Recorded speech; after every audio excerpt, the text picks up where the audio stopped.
that good stuff. So you know more than I do about about all of this. I know the book. You know everything else. So let's do real quick the chapter quiz questions and answers.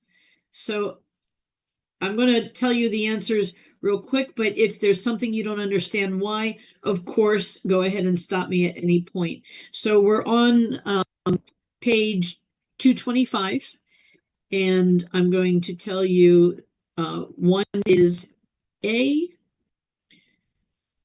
2 is C, 3 is B, 4 is D, 5 is A, 6 is D, oh, C, sorry, C.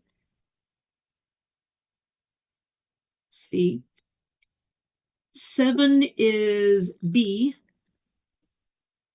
8 is A, 9 is B as in boy, 10 is D, 11 is A. Let me see if there's more questions. Yep, there's a whole nother page of questions. 12 is B, 13 is D, 14 is C, 15 is A, 16 is A, 17 is D, 18 is D, 19 is C, and 20 is D. Any questions on any of those questions that needs further explanation?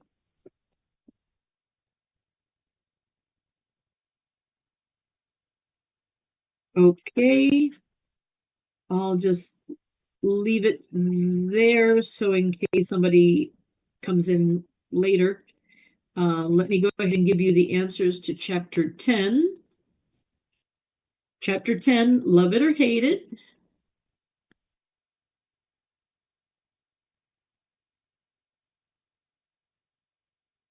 Okay, the answer to, we did these math together. We did, one is C,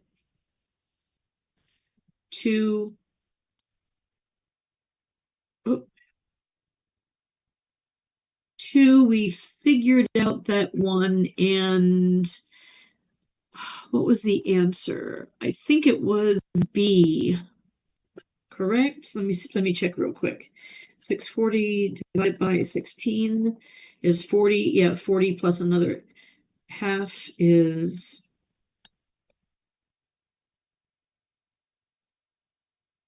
divided by a quarter and a half, which is 8. We're talking about 2, It's, right? number 2 is D. Yeah, I got D because of It the is, and. it is D. Oh, so, and then 3 is B.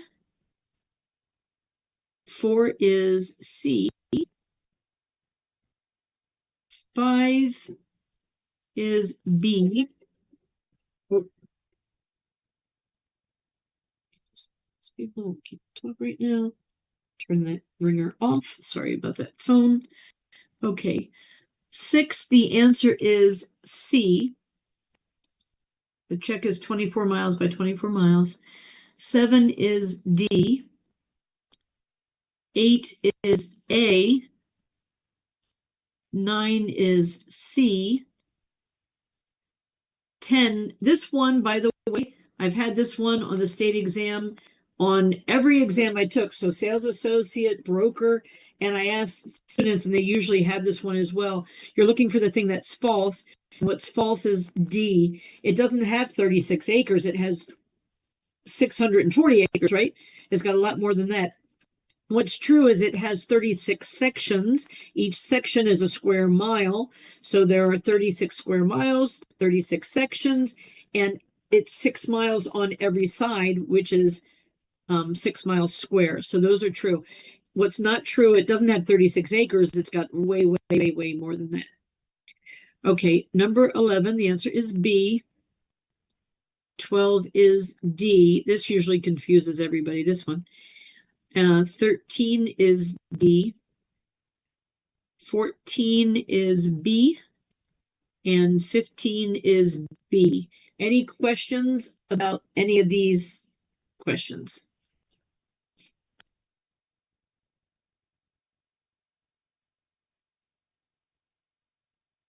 And everyone got 12 right on their own?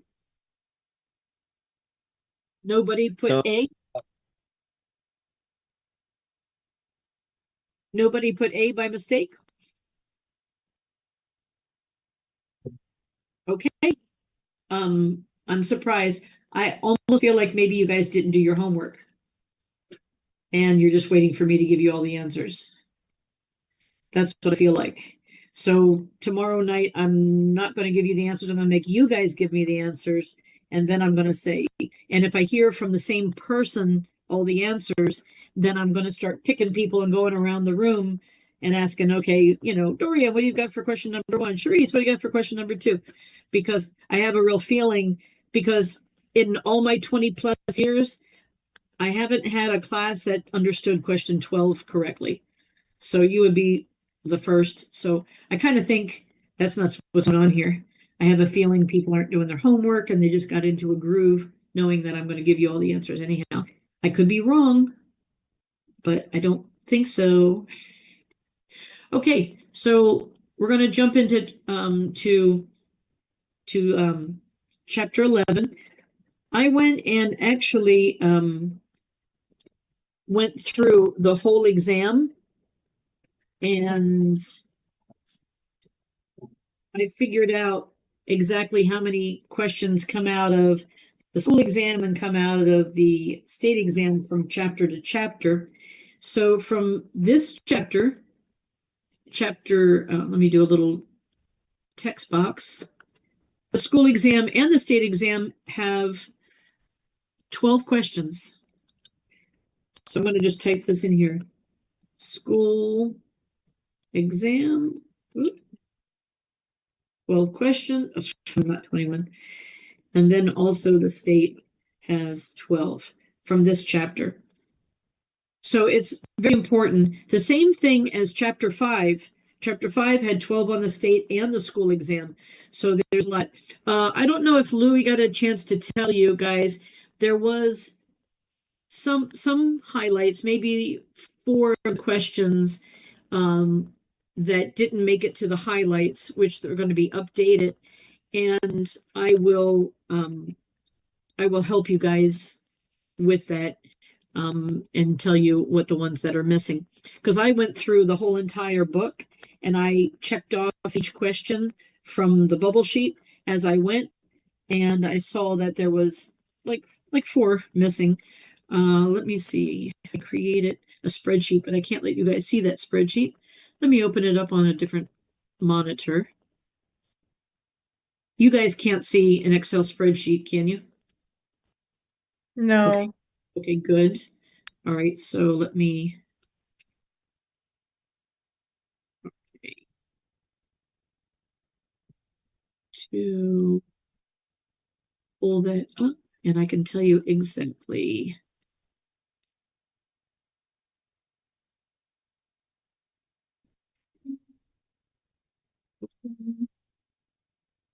During the weekend, I went through the whole entire exam and did a very detailed analysis. Okay, so there's 1 question, 2 questions, 3 questions, 4, 5, 6, 7. There's 7 that are missing from the highlights, but I'll give you them tonight. Let me go to chapter 11 and see if there's any additional ones on this. Okay, chapter 11, I'll give it to you because I know which one is missing. Okay, so back to the books here.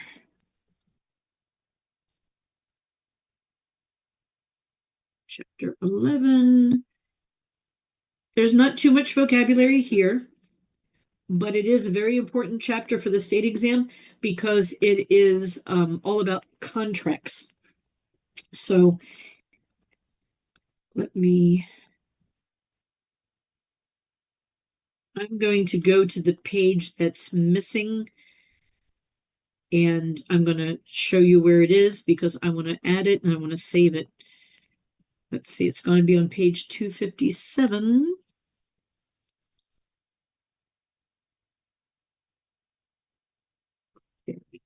And then assume that because it says sales. Okay. So it's going to be question 98.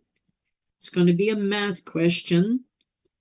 And it's going to be about calculating a net listing, which is this, and the example here is good because it gives you the exact step-by-step on how to do that. And that's the only one that's missing from this chapter. So I want to save this. Save.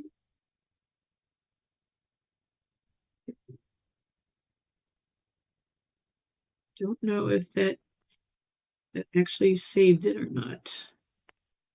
Okay, well, that's my problem to figure out, not your problem. So getting back to this. So a contract is a promise, and the parties to the promise we're going to learn about in this chapter. And you are supposed to draft certain documents as a sales associate, but not others. You're not a lawyer, so you don't prepare legal documents like deeds or titles, and you're not a mortgage broker, so you're not going to prepare mortgages, but you're going to prepare these type of documents: listing agreements, buyer brokerage agreements, sales contracts, option contracts. And the only thing they didn't list here is rental agreements, which are the things that you are going to list. So the first question you have up here, question 42, is going to say, what type of document may you not prepare? And the ABCD choices are going to give you things like a mortgage document, a promissory note. And actually, the choices are probably like right here: deed, mortgages. These are things you do not prepare because you are not a lawyer. So you may not prepare these documents. So these are the ones you're not allowed to. And question 42 asks you specifically that, which of the following are you allowed to prepare? So A might say rental agreement, B might say sales contract, C might say a listing agreement. Those are all true. And then D might say a deed. Well, you do not fill out a deed, a mortgage, or promissory note because those are legal documents and that is not your area. Okay. So let's move on to the next page. And so a valid deed has 4 components. It has the competent parties, so they have to be of the right mind and of legal age. There's someone makes an offer and the other person accepts the offer, hopefully. And then the thing that you're making a contract for has to be something legal. So they say legal purpose. So you can't have like a contract for a hitman and then think you're going to go to a court in law and say, hey, they didn't kill that person, so I want a refund, because obviously you go to jail. So it has to be for something legal that you're contracting. And what are the legal things that you're going to be doing? You're just going to be doing rental agreements, purchase agreements, or sometimes rent to own. That's it. That's the only things that you as a real estate agent are going to do. So question 57 on your school exam is going to say, which of the following requirements is essential to have a valid contract? And there might be a reason why this one's highlighted. So on the school exam, we help you a lot. On the state exam, you're going to have to remember all four because they might give you any of those. And the question on the state exam might be, which of the following is not one of the four essentials to a valid contract? So that's question 57. Okay, the rest of the paragraphs, they just go explain what does each of these four bullet points mean. So you don't have to highlight it, and you don't even have to read it if you understand when I say competent parties, what does it mean? It means people are of their right mind, they're not insane, they're not suffering from dementia, they're not under the influence of alcohol or drugs. That's what a competent party is. Then you have offer and acceptance. Somebody makes an offer, they're called the offeror, and the other person who receives it is the offeree. If they accept it, they indicate that. And if they don't accept it, they can say, no, I don't accept your offer. Then usually what happens is the one who received the offer says, well, I don't accept that deal, but I tell you what I will accept. And they make you a counter offer, and then they switch places. So then the offeror is the person making the counter offer, and the offeree is the one who receives it.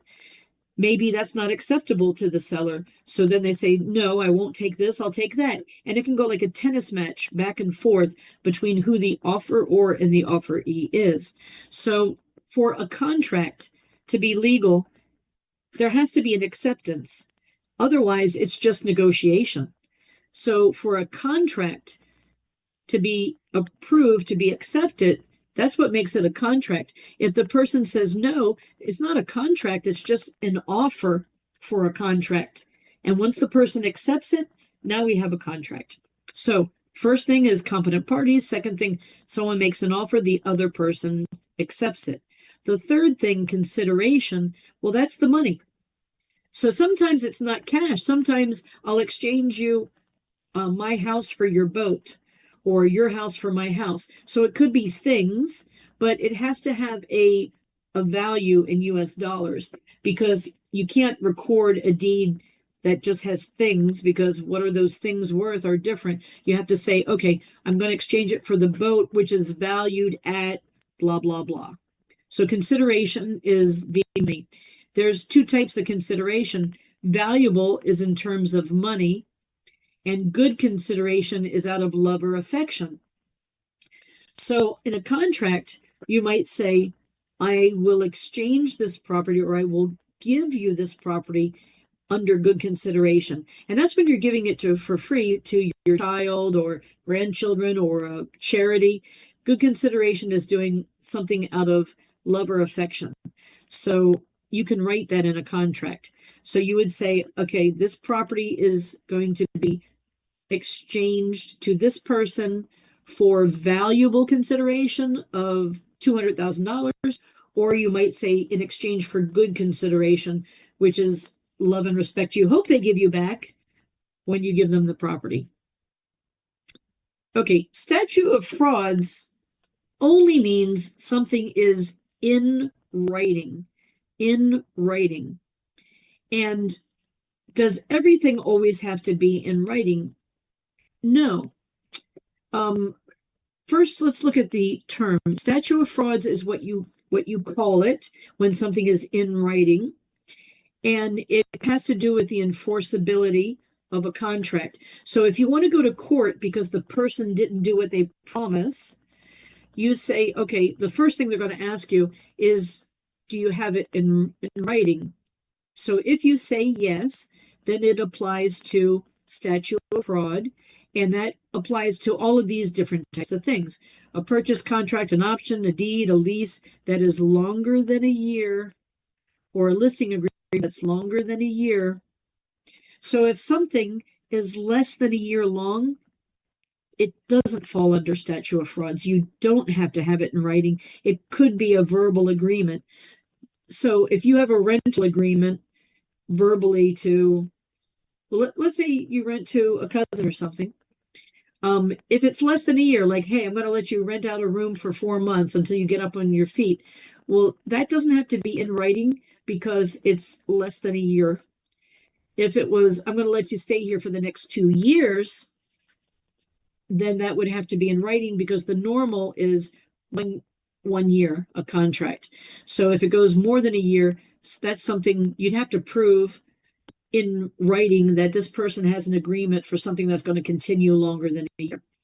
Listing agreements. Usually when you receive a listing agreement to sell somebody's house, they usually give you maybe 90 days. You know, hey, I'm going to give you a listing for 90 days to sell my house. If you haven't sold it by then, I'm going to hire another real estate agent. That's normal. So if somebody gave you 5 years to sell their house, oh my God, it must be a terrible house. But that would have to be in writing to be enforceable. Now, if you don't need to go to court, it doesn't matter.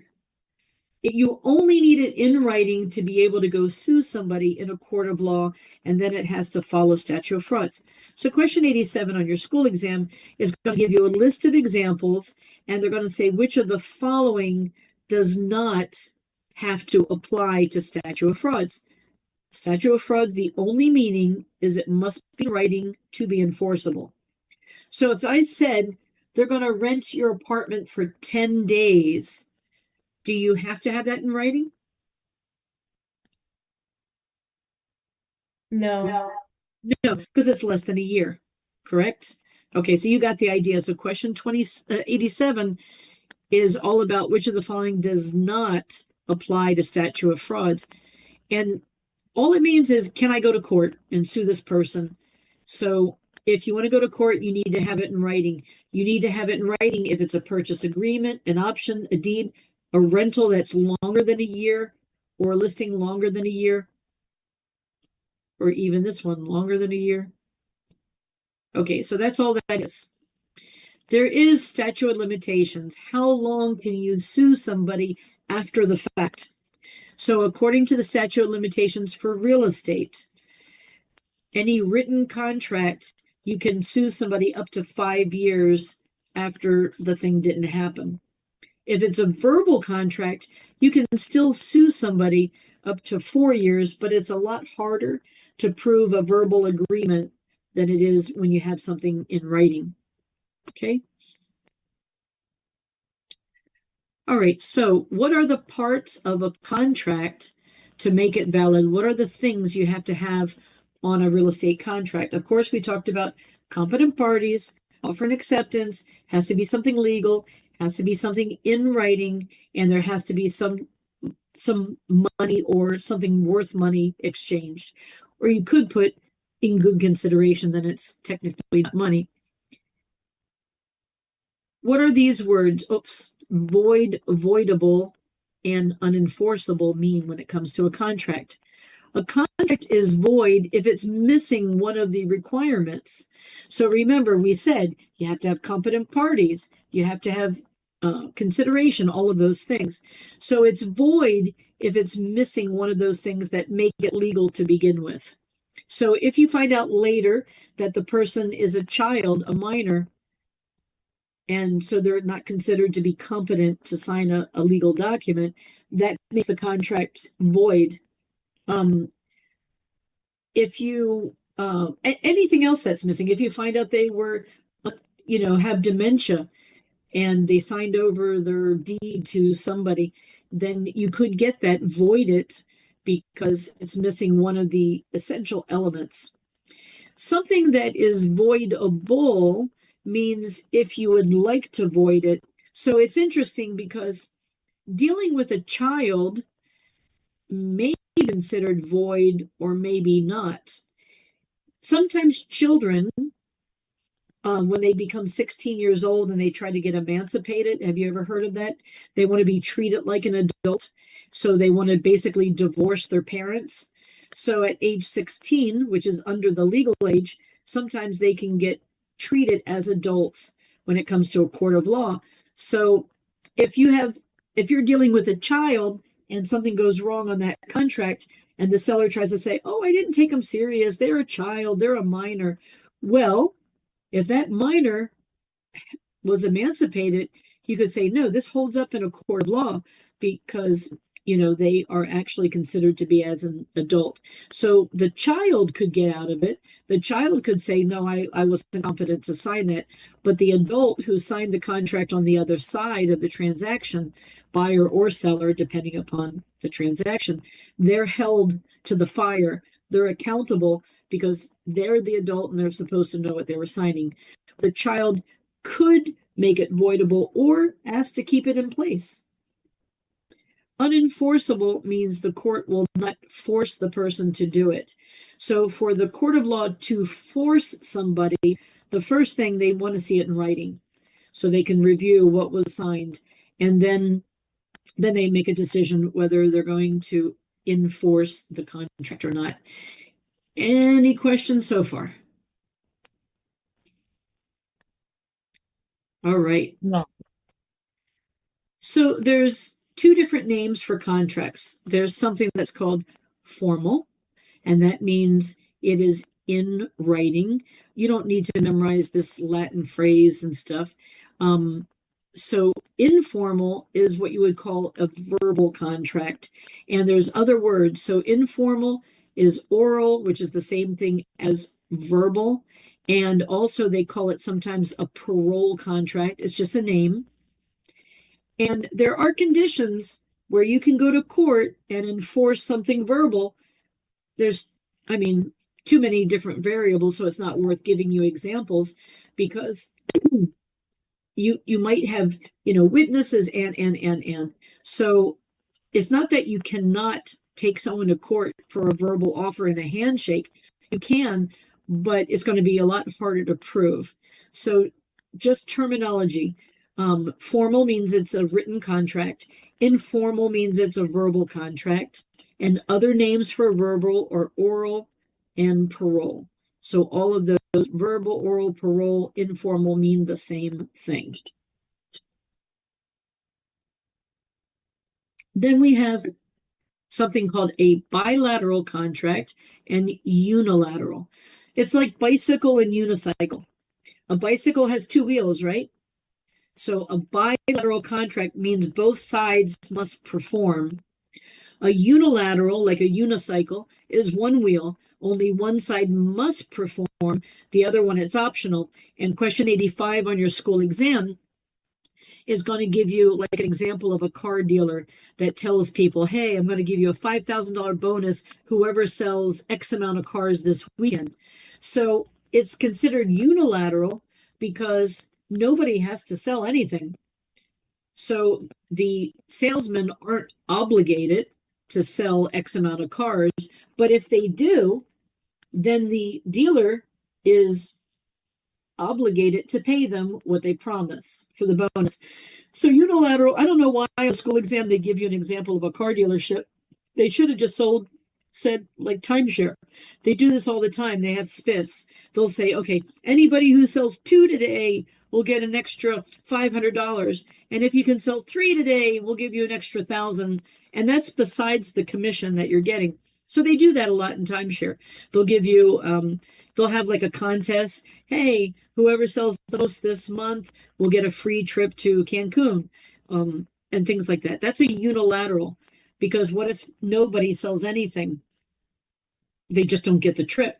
But if they do their part, then the other side is obligated to perform. So unilateral, one side must perform, the other side has the option to do it or not to do it. So this is all vocabulary. Okay, express contract and implied contract. This is another way of just saying written. I express myself, meaning I put it in writing, or I implied by my actions, I thought you understood what I meant. So when you sell property, you're walking around the house with the person, with the buyer, and maybe the buyer mentions to you, oh, every room has ceiling fans. That's great. Now I don't have to buy ceiling fans, and I really like to have ceiling fans. So they're expressing that they want the ceiling fans. You should put it in writing. If you don't, then they implied, and because the seller never said, no, I'm taking the ceiling fans with me, or the salesperson never said that because they didn't do their due diligence, then it's implied that they agree. So these are little details. I'm not talking about the general contract where you say, I'm going to buy it for this price and I need so many days to close. No, I'm talking about the little details. Okay, more vocabulary. Executory and executed. And question 7 on your school exam is going to ask you, a contract has been formed between people, but something has to be completed first. Something must be fulfilled. So what do you call that? When you have the contract, the sales contract, that's the name of it, the sales contract. And maybe in the sales contract, it said, okay, I'm going to buy your house once you fix the roof. So they will be the buyer for your house. They don't want you to sell it to anyone else, but they want you to put a new roof. And let's say the seller agrees, hey, I was going to do that anyhow. So then what they have as a definition in the meantime, it's a sales contract, but executory means there's something that has to be done before we can go to closing.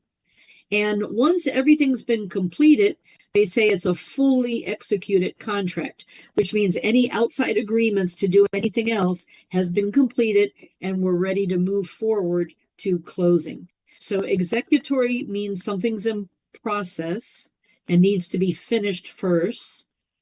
Executed means everything's been done, ready to go. For example, appraisal's been done, inspection's been done, the testing for termites has been done.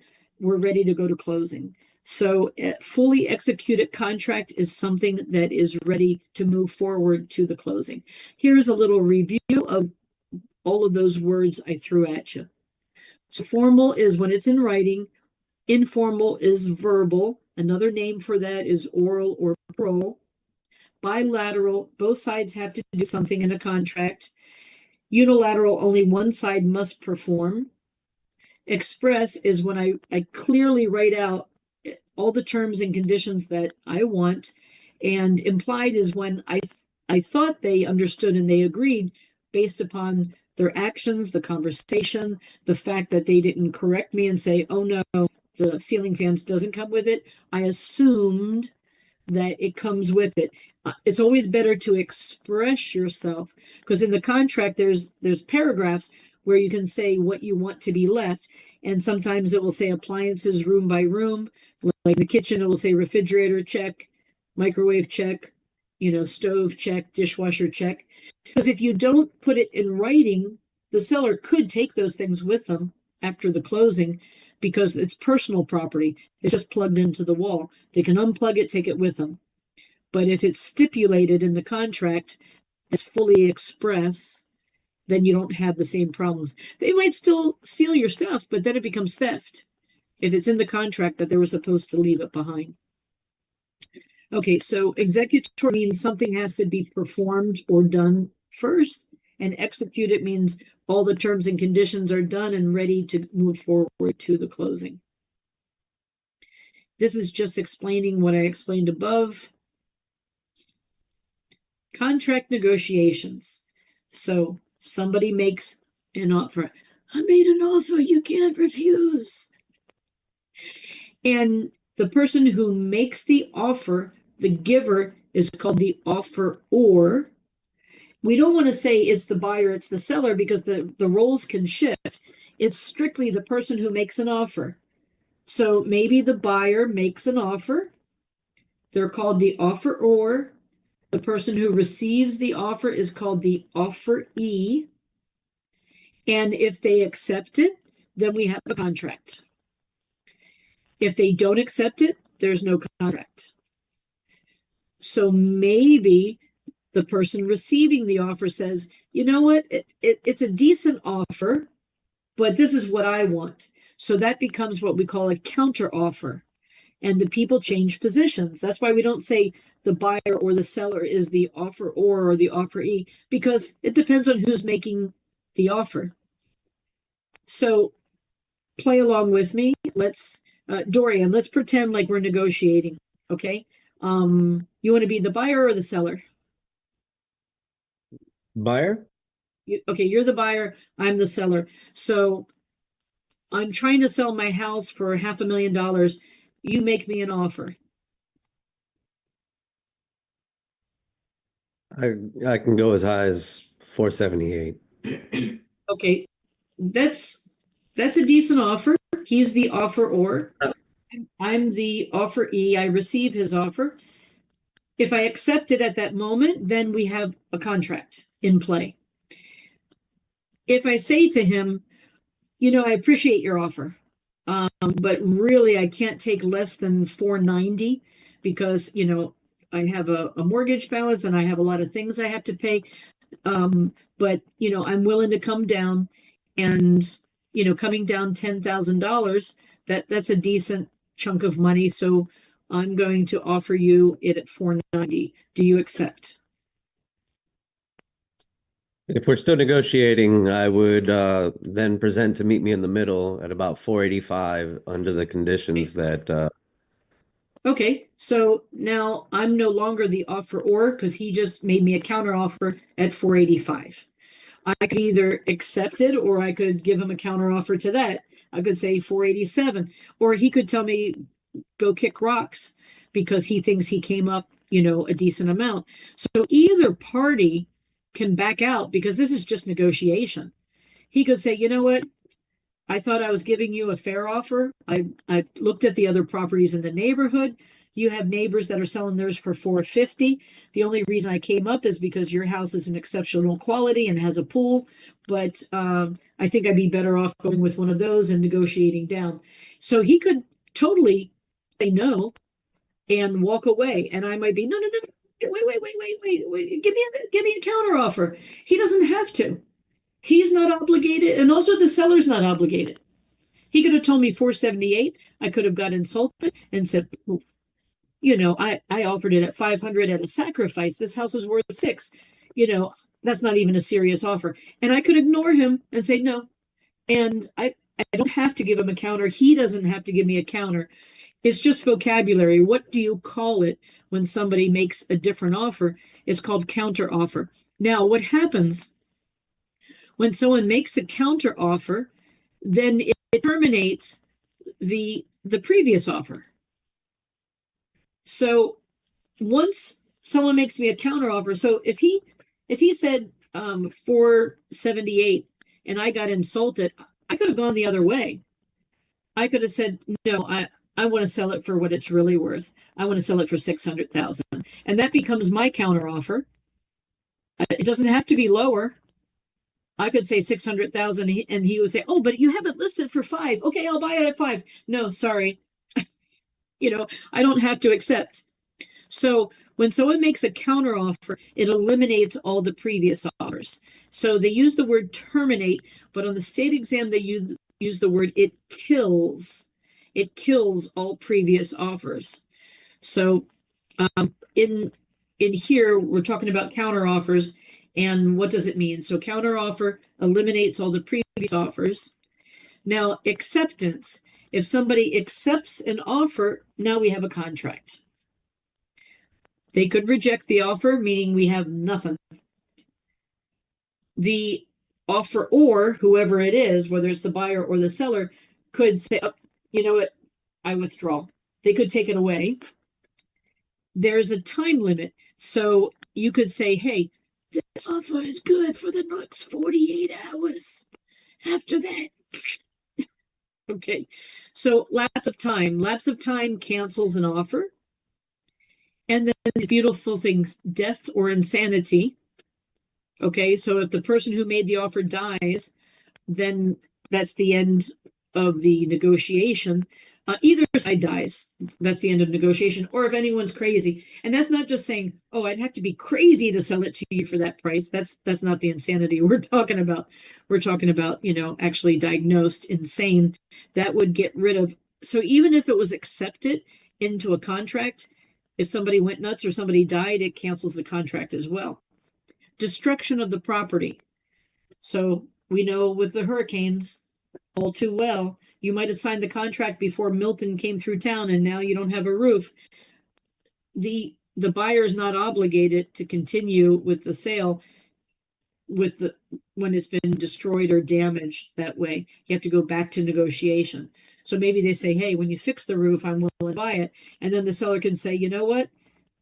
When I fix the roof, the house is going to be worth more money, and then I'm going to sell it at a different price. So all of this stuff can happen back and forth. There's a little acronym to help you memorize the different ways to terminate an offer. We're talking about the offer. We're not talking about the contract. They're almost the same. The offer, to terminate it, if somebody, why does it say by accepting the offer, it's terminated? Terminate doesn't mean to break it. It just means to end it. Why does accepting an offer end the offer?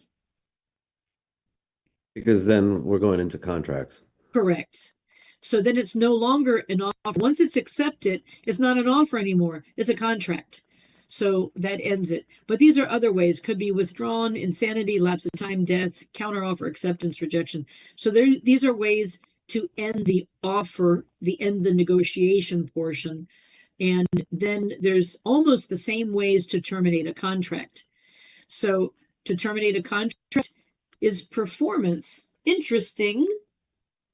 Why is performing an end to the contract? Would that be like submitting all your documents that you need to submit at the time, performing your duties and such? Well, actually, performance is the deal closed. So if I have a contract with you that you're going to buy my house and you buy it, okay, the contract's terminated. It's finished.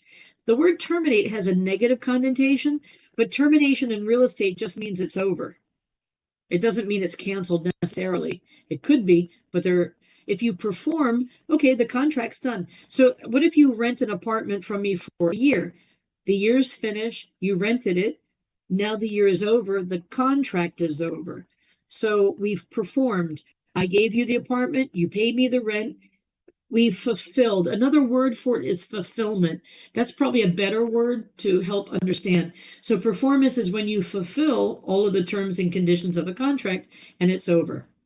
So if you're buying a property, we have a contract for sale. So at the end, we go to closing. The seller presents the title. It's transferred into your name. The buyer pays the money. Everything has been performed or fulfilled. So that's the end of that contract because you don't need a contract anymore. That new person is the owner. Okay, there's other ways to terminate or end a contract. Mutual rescission is each party decides to walk away. And it doesn't have to be hostile. Maybe you say, like, we have a contract, I do taxes. And so somebody says, hey, Linda, can you do my taxes? And I'm like, yeah. And then I become so busy that, maybe I put them to the bottom of the pile and they say, I really need to get this done. Do you mind if I go somewhere else? And I'm like, no, I understand. I'm just sorry. You didn't have an appointment. So I had to put you to the bottom of the pile. So we both walk away. We're not fighting. So that could be a possibility to end the contract. Just like employment, you might work for a broker and then say, you know what, it's more convenient if I go to this other broker because they're in my neighborhood. And you tell the broker and there's no hard feelings, but both parties walk away. So that's mutual rescission. Impossibility of performance is when there's death or destruction. You can't finish the contract because somebody's dead, or perhaps the property has been destroyed. So it's impossible to perform. Lapse of time is self-explanatory. If I give you 90 days to sell my house, after the 90 days, you no longer have a contract. Breach is to break a contract. So of course, that's not a thing, but that is one way to end it. So these are examples. They're almost the same as the ways to end an offer. So ending an offer, a lot of the examples are the same as ending a contract. On the state exam, I had the question that said, what is the best way to terminate a contract? What do you think is the best way to end a contract?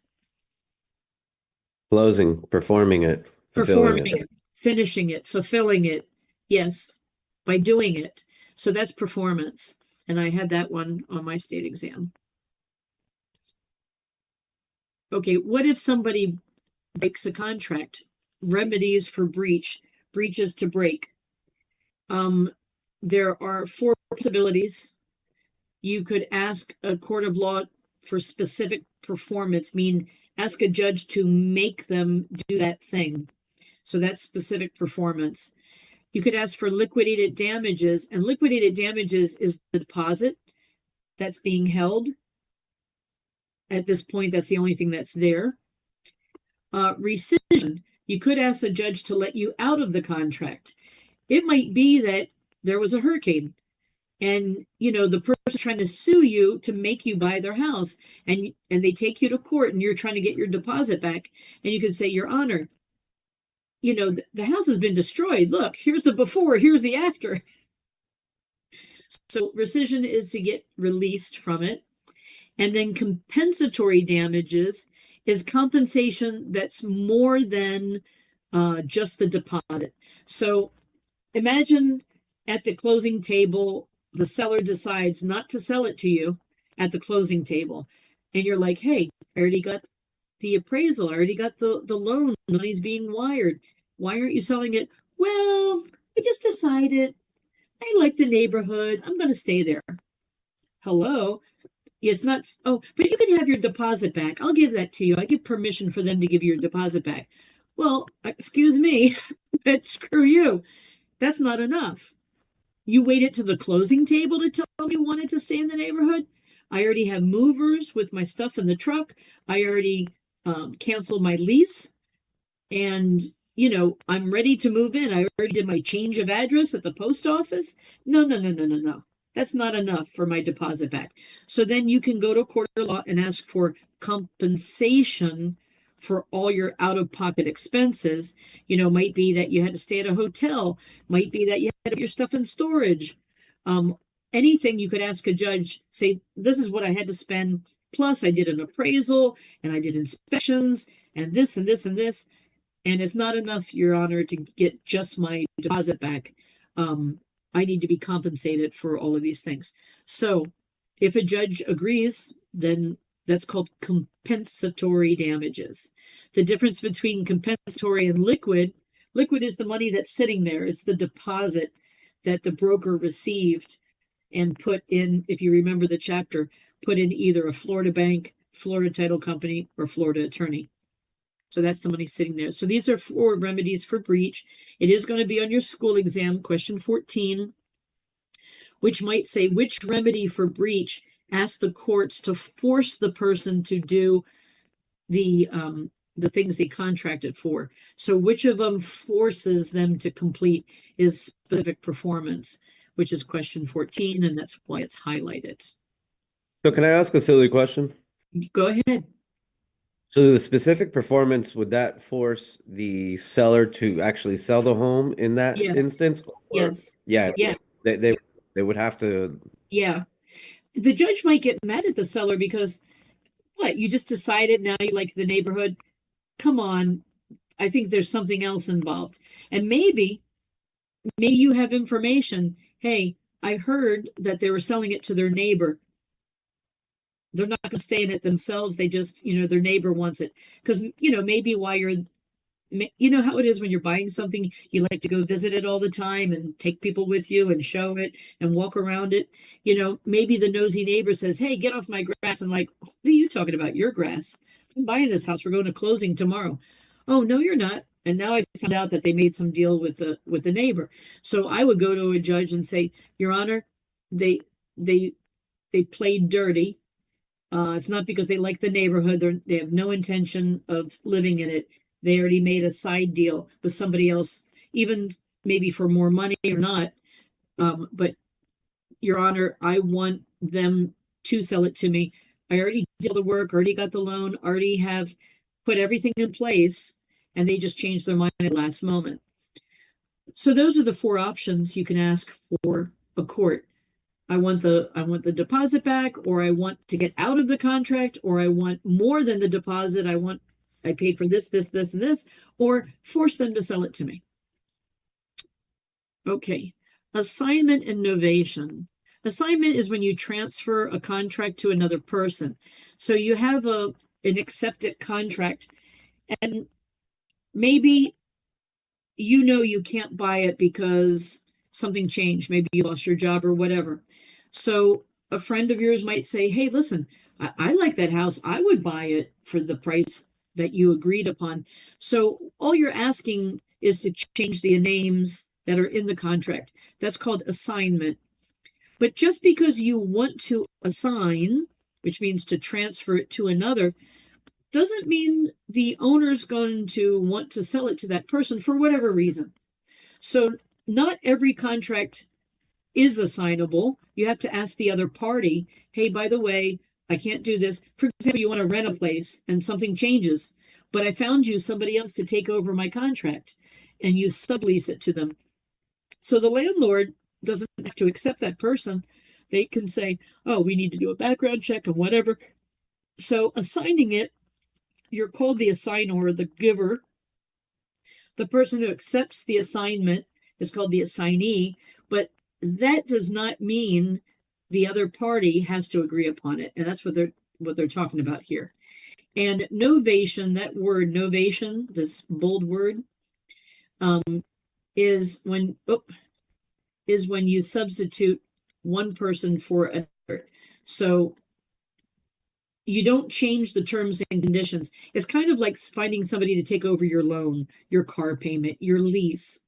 So let's say you have a lease car that you got, but now you have kids and you need an SUV instead of a sports car. Okay.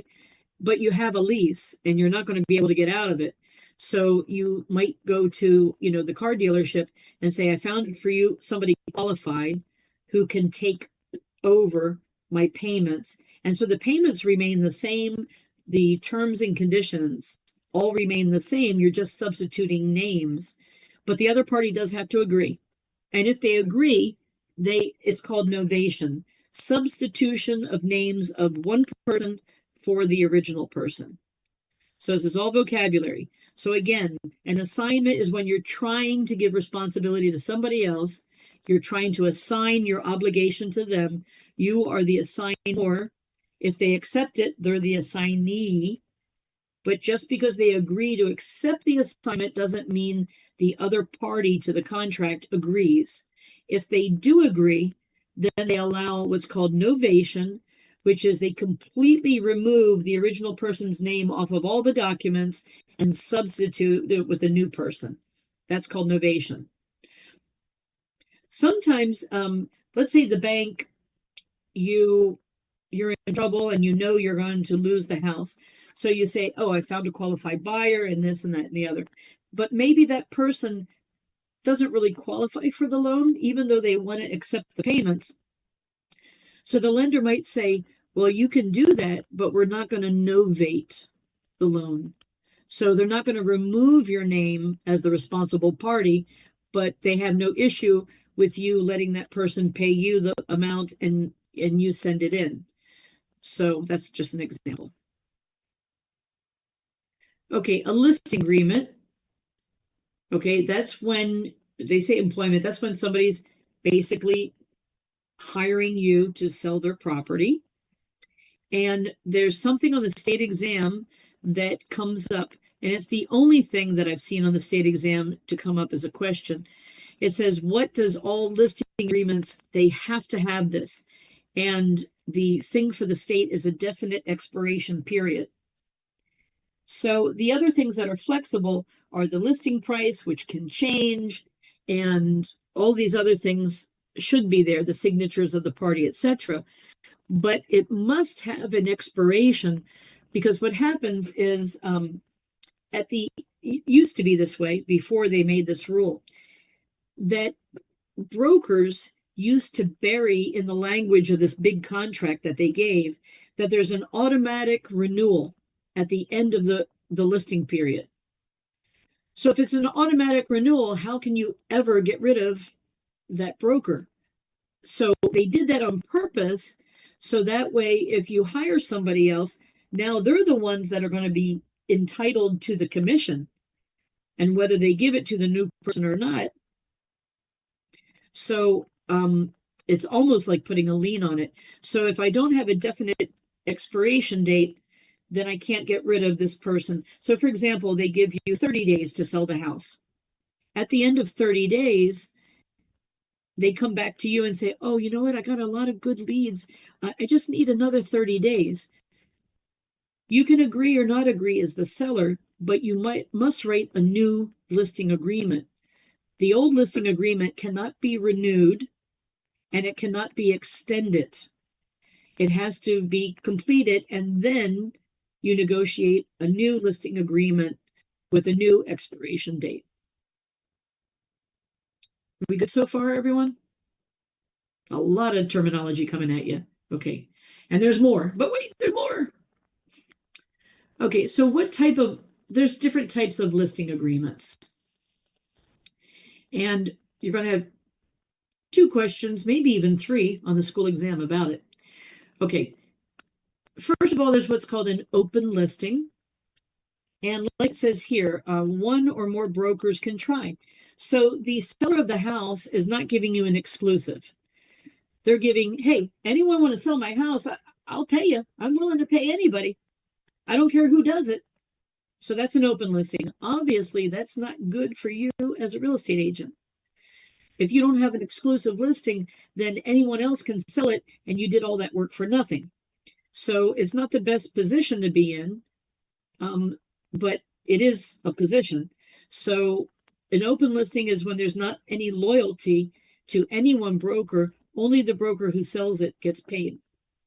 So question 66 on your school exam says, what type of listing allows the seller to list the property with multiple brokers? And the answer would be open listing. But here's the next one, exclusive agency. Okay, that's a little bit better. Question 32 on your school exam, that would be your answer, the exclusive agency. Exclusive agency, the seller is saying, okay, I'm not going to hire other brokers. You're going to be my only broker. But, you know, I was showing the house for sale by owner for a long time before hiring you. And there's a lot of people that came and looked at that house. I don't want to pay you commission if any one of those people buy it. You know, I had an open house myself. These are the people that looked at the house. So if any of these people come to you, I'm not going to pay you commission for them. But you have to stipulate who. It can't be like, oh, yeah, I talked to them 20 years ago. You know, it has to be, these are active people that are looking to buy the property. If any one of these, they're excluded from me giving you credit, which is the commission. So that's exclusive agency. It's not hiring a bunch of brokers. It's hiring one broker, with the exception that the seller is also simultaneously trying to sell it themselves. The one that you want, this one that is the best for you as a sales agent, is the exclusive right of sale. Exclusive right of sale is, hey, it doesn't matter who sells it, I'm getting paid. So even if the owner found their own buyer, and it doesn't matter if they're a relative or whatever, they have to go through me, the broker, and present the offer. Of course, I have to turn around and go to the seller and say, is this contract agreeable? But they're not obligated. I mean, they are obligated to pay commission no matter who found the buyer, because I had the exclusive right. So when someone gets a listing agreement and puts it on the MLS, that broker controls that listing. You can't go around them to the owner and say, oh, I'll charge you less commission if you deal directly with me. No. But that's only if there's an exclusive right of sale contract in place. So that means no matter how the deal gets done, the commission is owed to the listing broker. And then if they agree to turn around and split the commission, it's up to them how much and if they do at all. Okay, the last one, which is a net listing, and it is question 98 on your school exam. So let me see if I can highlight around this. No, I can't. Okay, let me undo that. I just want this thing to No, can't do anything. Well, I can do this. I can write big letters. Question 98. It's going to be a math problem. You're going to have to calculate a net listing. And let me explain to you what a net listing is. First of all, it's legal. So there's 4 types of listing agreements. But did you notice on the box up here, it only mentions 3? It's because net listings are frowned upon in Florida. Other states like them. I personally like them. A net listing is when the seller says, hey, listen, I know what the property is worth. This is how much I need to get out of it. Anything you sell it for more than that, it's yours. But this is what I need to net. After everything's paid, after the closing costs, after the commission, after everything, this is what I need to walk away with. And that's called a net listing. So you kind of do the numbers backwards. You say, okay, if you want to end up with this amount of money, they have to estimate how much the closing costs are going to be. So for example, if you want to walk away with 200,000 and I know the closing costs are going to be 20,000, then we need to sell it for 220 in order for you to get the amount. But there's also my commission. So if you want to net at 200, we need to figure out another number above that where there's enough room for me to get paid my commission. And that's the price we're going to list it for. So mathematically, it gives you an example. And this, sorry about that. This example is really good. So let's look at this together. Miss Linda? Yeah. I have a question. How do you position the, like, how do you go about the net proposition when it seems like a position of subservience? Then don't, if the seller says, I want a net listing, then you could say, well, you know, we usually don't do net listings, and you to try to do it in a nice way to talk them out of it, but still hire you. Say, you know, according to our expertise, we know that we do research and we get it priced right to begin with to make it sellable. But then the person could turn around and say, listen, I'm desperate for money. I know I'm not going to be able to make the next mortgage payment. I'm going to sacrifice it. I'm going to sell it less than market. Or they might say, hey, my kid needs surgery. Let's use that example. Okay. This house is worth $400,000, but I'm willing, as long as I can net $200,000, I will let it go because my kid needs a surgery. So you're going to maybe they're going to sacrifice, but they want to make sure the sacrifice is worth it, that they get at least the amount of money they need from it. So it's like a wholesale thing. Yeah. So the thing about that is the real estate agent might end up making more money off the deal than the owner of the property, if they can find a buyer willing to pay, you know, a good amount of money. So it's a little motivation. Okay, well, if they want to net this amount, I have plenty of investors overseas that they would think it's a steal at 500,000. Okay. And you could make more money as long as you don't bury offers. Then there's no violation. The reason they don't like it in 47 states do not allow net listings. Florida is one of the 3 that do allow net listings. You know, as long as you don't hide offers, because the temptation is if you know their low number, that's a steal. $500,000 property for 200,000. Damn, I'll buy that myself. And maybe you want to, or maybe you have a brother that has money or a cousin or whatever, and you want to tell them, hey, listen, I know, but that's not good if you tell people this is the low that that person's willing to take. You know what I mean? It's kind of setting that person up for failure.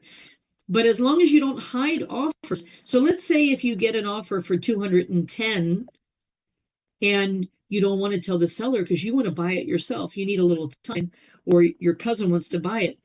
So it's no to hide offers because you're trying to make something more off of it for yourself.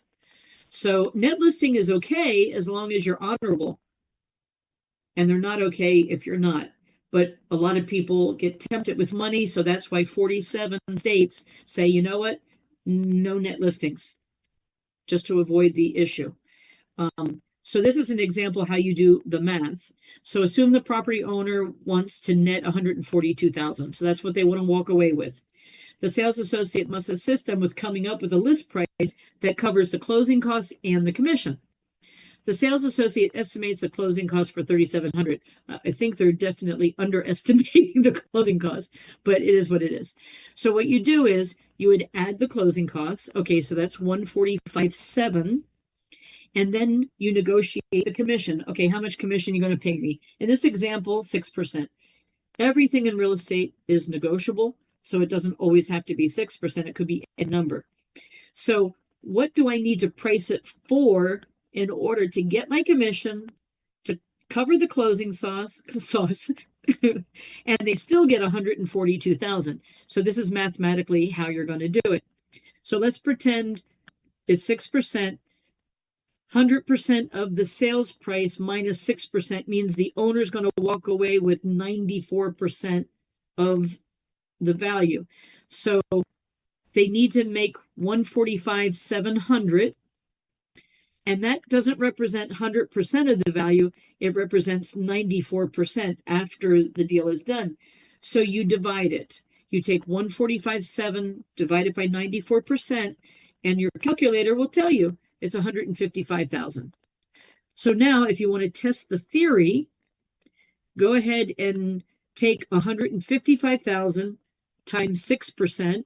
That's, you'll see what the commission is. And the closing cost is $3,700.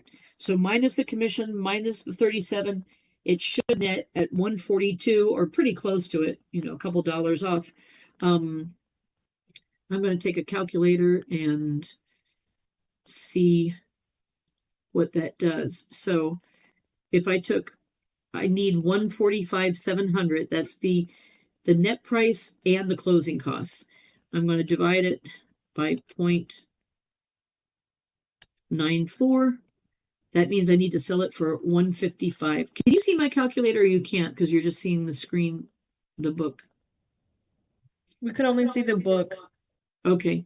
Let me do share screen and share the whole screen with you.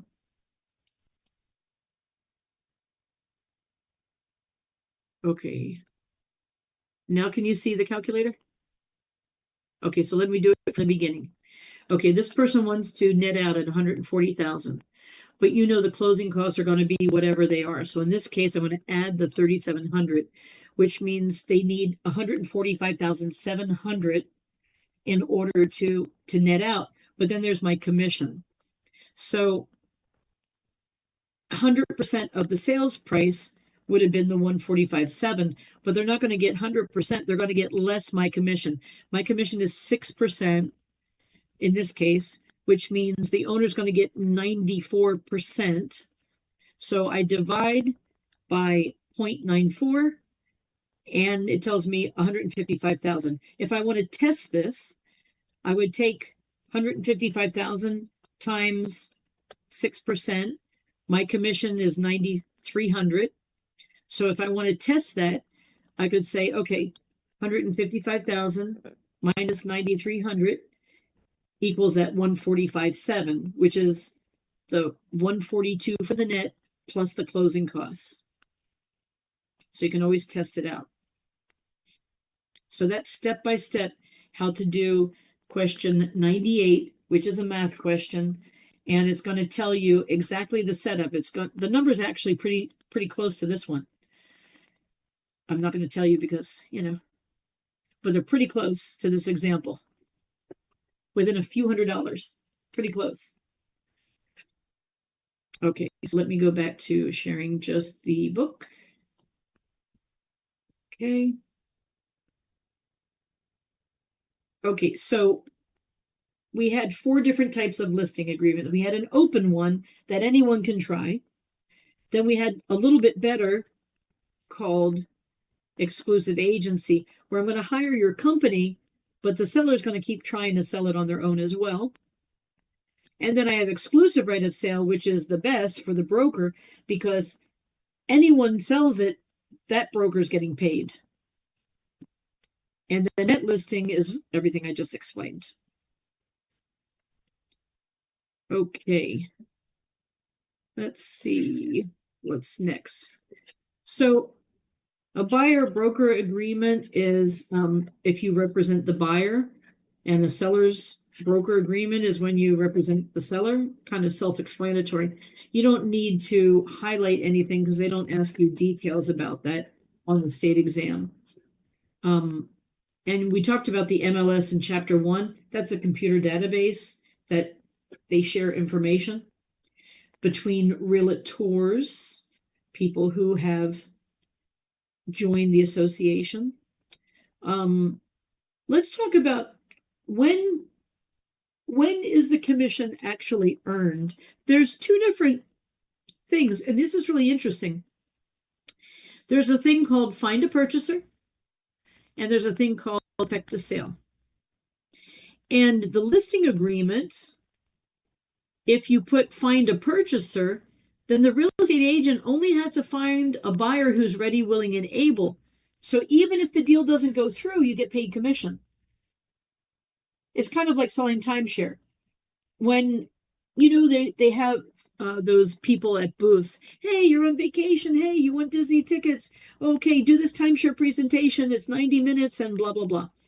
So the person at that booth, they have find a purchaser. They have found somebody ready, willing, and able, meaning capable of buying, and they've sent them to the resort. They get paid commission just by finding people willing to go take a timeshare tour.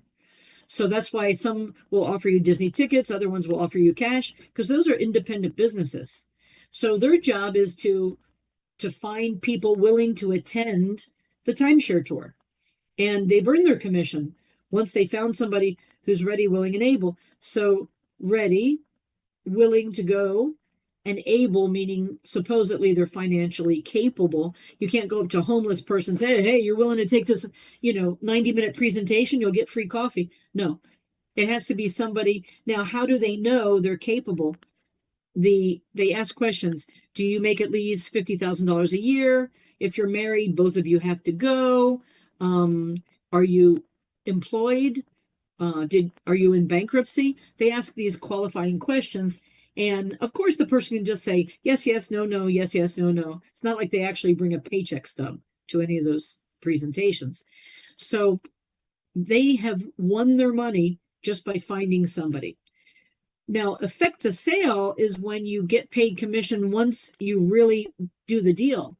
So the salesperson at the timeshare resort, they don't get paid just taking the person on a tour. They only get paid commission if the person agrees to purchase. And they have 10 days to change their mind, right? We learned that about timeshare. You got 10 days right of rescission. So after the 10 days, I used to sell timeshare, and there was a book, they called it the Happy Book. And it was the cancellations when people send in, hey, I want to cancel that. You were happy if you didn't find your name in the book. That's what it was. Because then it means you didn't get paid. So this is terminology. Find a purchaser or effective sale is written into the listing agreement, so you know what your commission is and when you have earned it. Okay, I'm throwing so much vocabulary. You want it like a 15-minute break to absorb and then, or do you want me to keep going? 15-minute break, good? Yes, Say please.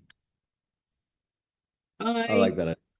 Okay, let's take a 15-minute break Or because there's more, because this chapter, there's more.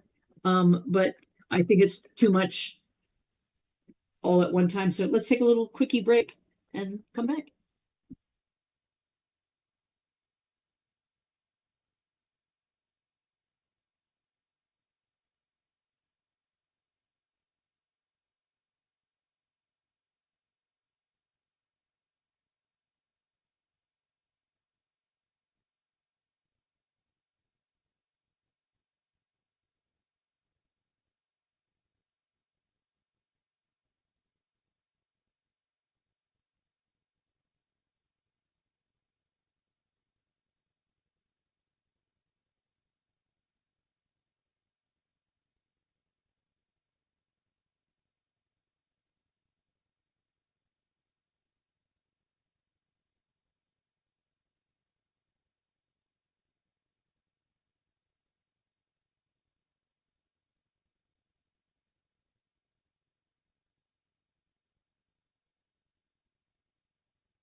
Is everyone back?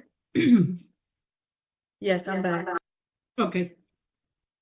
Oh, thank you for putting the video on so I can see, because I can tell our people there. Okay.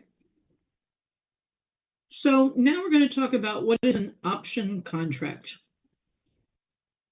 So when you have an option contract, you have the optionor, the one giving the option, optionee, receiving the option. And when you like with the option to purchase, this is one example of an option contract. So when you have an option contract, one party is not obligated. They have the choice if they want to continue. So like with a rent to own option, somebody rents for a period of time. And at the end of the rental period, they decide, do they want to buy it or not? But an option contract is interesting because you talk about the purchase price at the beginning and you agree upon what it's going to be.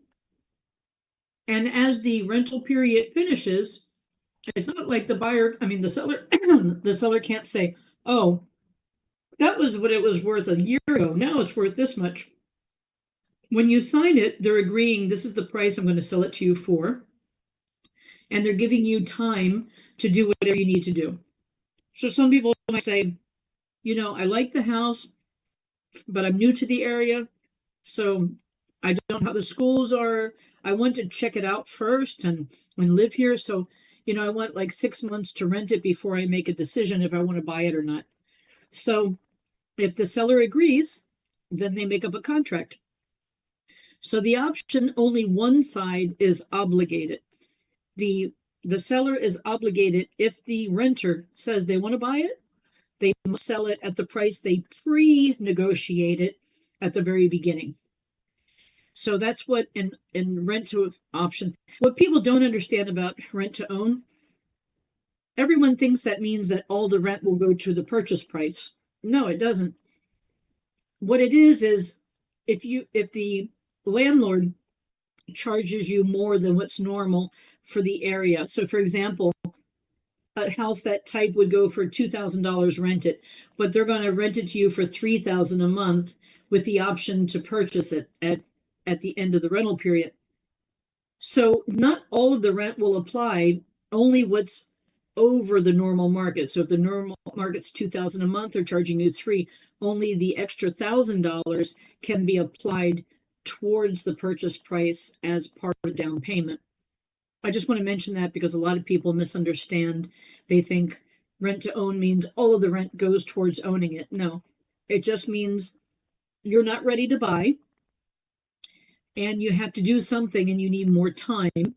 So you like the house, you want to be an owner, you want to be a buyer, but you're not ready yet for whatever reason.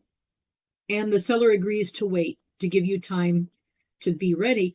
So that's what the rental period is for, whether it's 3 months, 6 months, 9 months, 1 year, whatever. And at the end of the rental period, then the renter has to tell the owner their decision.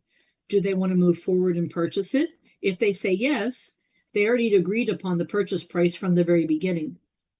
If they say no, then it's like any normal rental. It's finished, they clean it up, they leave, hopefully get their deposit back, So any questions about option contracts?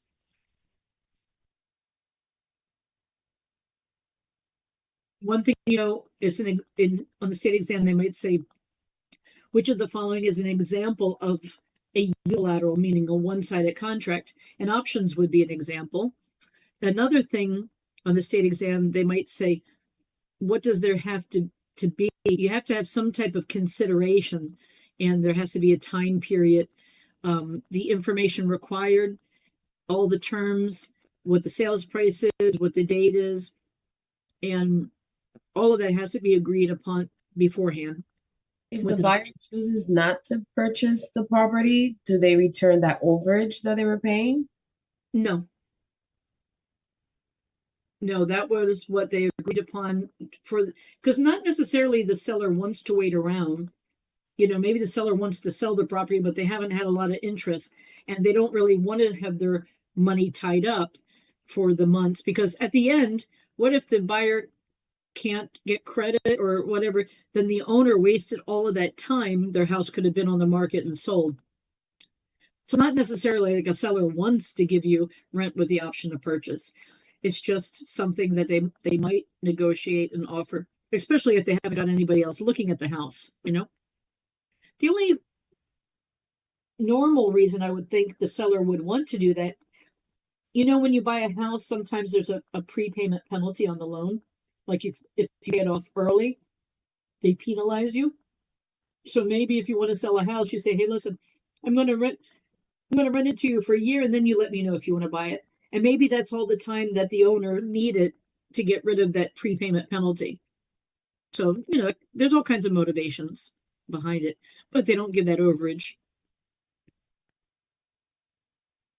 Okay, so the sale and purchase contract, that is the normal bread and butter. You know, what things should be on it. Without looking at this bullet point list, I bet you could tell me them without even looking. Without even looking, what do you think is something that should be on a sales contract? Anything. Closing costs? Closing costs? Yeah, on the sales contract, not so much the closing costs, because that's a part of, you know, that the title company is going to do. What's something really simple that should be on a sales contract? Names of buyers and sellers? Thank you. Names of the parties involved, the buyer and the seller. A legal description of the property. You know, what is it? Amount of money. Consideration. You're probably saying consideration of purchase price. What's the difference? Well, consideration could be other money, because maybe you buy the furniture or whatever, you know, something extra. The financing terms. You ever see on a contract that, oh, they're going to get a conventional loan? Well, you don't have to get a conventional loan. You could turn around and pay them cash. But they just try to spill it out there, you know, to be clear. Type of deed. This is important, that the seller will deliver. This must be agreed upon in the sales contract. If you don't put things in the blank, they put whatever is to the advantage of the buyer. So in a sales contract, there's some generic things that, oh, if you don't fill in the blank, it's 5 days for this, 10 days for that, 15 days for this. So the type of deed, if you remember from chapter 9, we talked about different types of deeds. There's quit claim, bargain and sale. So the seller has to specify in the sales contract, what are they going to give at the closing? If the seller puts a quit claim deed, are you, the buyer, going to sign that contract? No. I wouldn't, because there's no guarantee they're even the owner. So if it's left blank, then they have to give the one that's the most advantageous for the buyer. What type of deed is the most advantageous for the buyer? The one in full. The general warranty deed, which is the one in full. General warranty is also full warranty, so you guys know. It's the one that has all the promises, the past, the present, and the future. If anyone was to say there's a problem with the title, the seller would come back and defend the quality of the title. So the general warranty is giving all those promises. The bargain and sale says, hey, while I was the owner, I didn't screw it up, you know. The quit claim is not even promising they're the owner. So each of them come with different promises. And of course, the buyer wants all the promises. The seller doesn't want any of the promises. So this is something that could be easily overlooked, right? You guys that have bought a house before, did you ever go through it and look and see what kind of deed they're going to give you? No, I mean, I bought lots of houses in my lifetime and I've never looked. I know better. Okay, so these are the type of things that should be in the sales contract. How about the date, the time, and the place where you're going to go to the closing? You know, I'm going to close at 2 p.m. on Friday the 13th, you know, in whatever month, and it's going to be at so-and-so title company. You there's all kinds of closings. Some things could be done remotely, meaning a notary comes there. Even the notary can be remote, which is so wrong. I mean, a notary is supposed to be a witness that, yeah, that's the person. And it's better in person where you see their driver's license and you can tell. I mean, doing it remotely on the computer, to me, is an opportunity for a lot of fraud. How about this one? When does the buyer get to take possession of the property? Sometimes you buy a property and the seller says, oh, I need, 2 weeks to get all my stuff out. And that's not good, because if the seller's still in the house when you buy it, you might have a problem getting out of the house. Well, and any damages that he does after the point of the Exactly. contract are then on you. Exactly. So sometimes you'll buy a property as an investment and there's a renter inside, and then the new owner has to honor the rental agreement until it finishes. So you might buy a property where there's somebody inside, but then what's supposed to happen is the seller is supposed to transfer to you the not a copy, the original contract, and any advanced rent or security deposit that was paid to them, they give it to the new owner, because at the end of the contract, the new owner is going to deal with the renter according to damages and that type of thing. If you're married, you have to have your spouse's signature. Even if they're not on the loan, they usually have their name on the deed. Okay, power of attorney. Not only is it question 46 on your school exam, but whenever they use the word instrument, it means like a piece of paper. So it gives authority for somebody else to act as you. And the person who is in your place is called an attorney in fact. I think this is hysterical. An attorney in fact is in fact not an attorney. Attorney in fact, any person who has the authority to pretend to be somebody else. They're given authority. Hey, go for me. So if I know that I'm going to be out of town and I have a closing about to happen, I might ask my son or my daughter, hey, can you go to the closing for me as my representative? I'm giving you authority. I sign a power of attorney, which gives them authority as if they were me. They can do everything with the power of attorney. They can sign the documents. They could wire the money. They could receive the commission. They could go ahead and spend the money. They could do things they're not supposed to do, but I'm the one who gave them all the trust to do that. So there's one that's a general power of attorney, which means for any kind of thing. And a special power of attorney is just limited to one specific transaction or activity. By the way, if you all have children and you go out of town and the kids stay back with, a relative or a babysitter, you should give that person power of attorney, but limit it, and write down specifically, like they can take them if their temperature gets to be so-and-so, or for emergency medical, because if they go to urgent care, they're not going to treat the children without the guardian or the parent there. But if they have a power of attorney that the babysitter has, then they can treat the child. I remember when my sister was like 10 years old, she broke her arm, and my parents were on their way on a cruise to Bahamas. And she had to literally sit in the hospital, and they couldn't put her arm back in place and set it until they reached my parents. And they finally got a hold of them, shipped to shore like 13 hours later.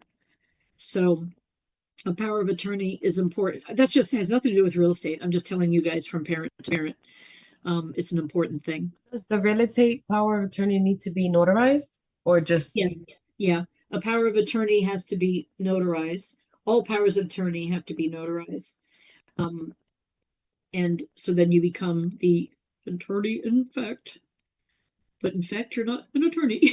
I just think it's kind of funny. So even lawyers will ask you for a power of attorney to go to court to act on your behalf and make decisions and negotiate on your behalf. If you ever get audited by the IRS, you give your CPA a power of attorney so they can contact IRS and speak on your behalf. Without that, they can't. Okay, let's talk about defects in the property. You could sell a property as is. You can sell it as is. Of course, you don't hide any defects.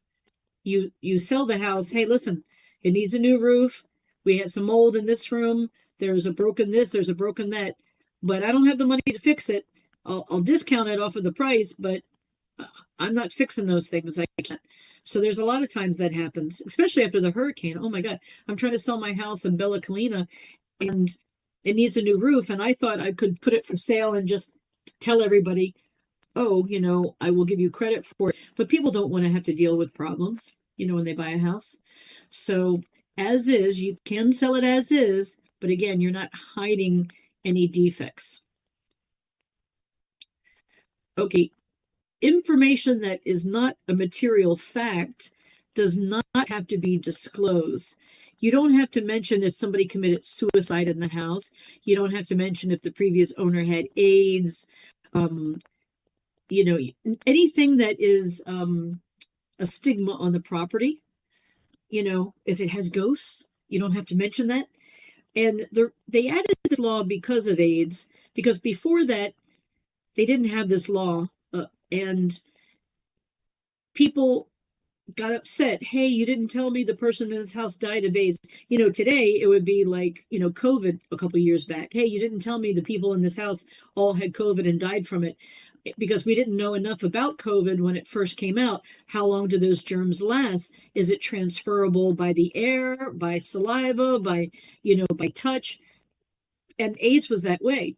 We didn't know how it was transmitted at the beginning, and people panicked, and you didn't want to be in a house that the person had AIDS and died, because maybe it's in the air or maybe it's on a surface and you just don't know.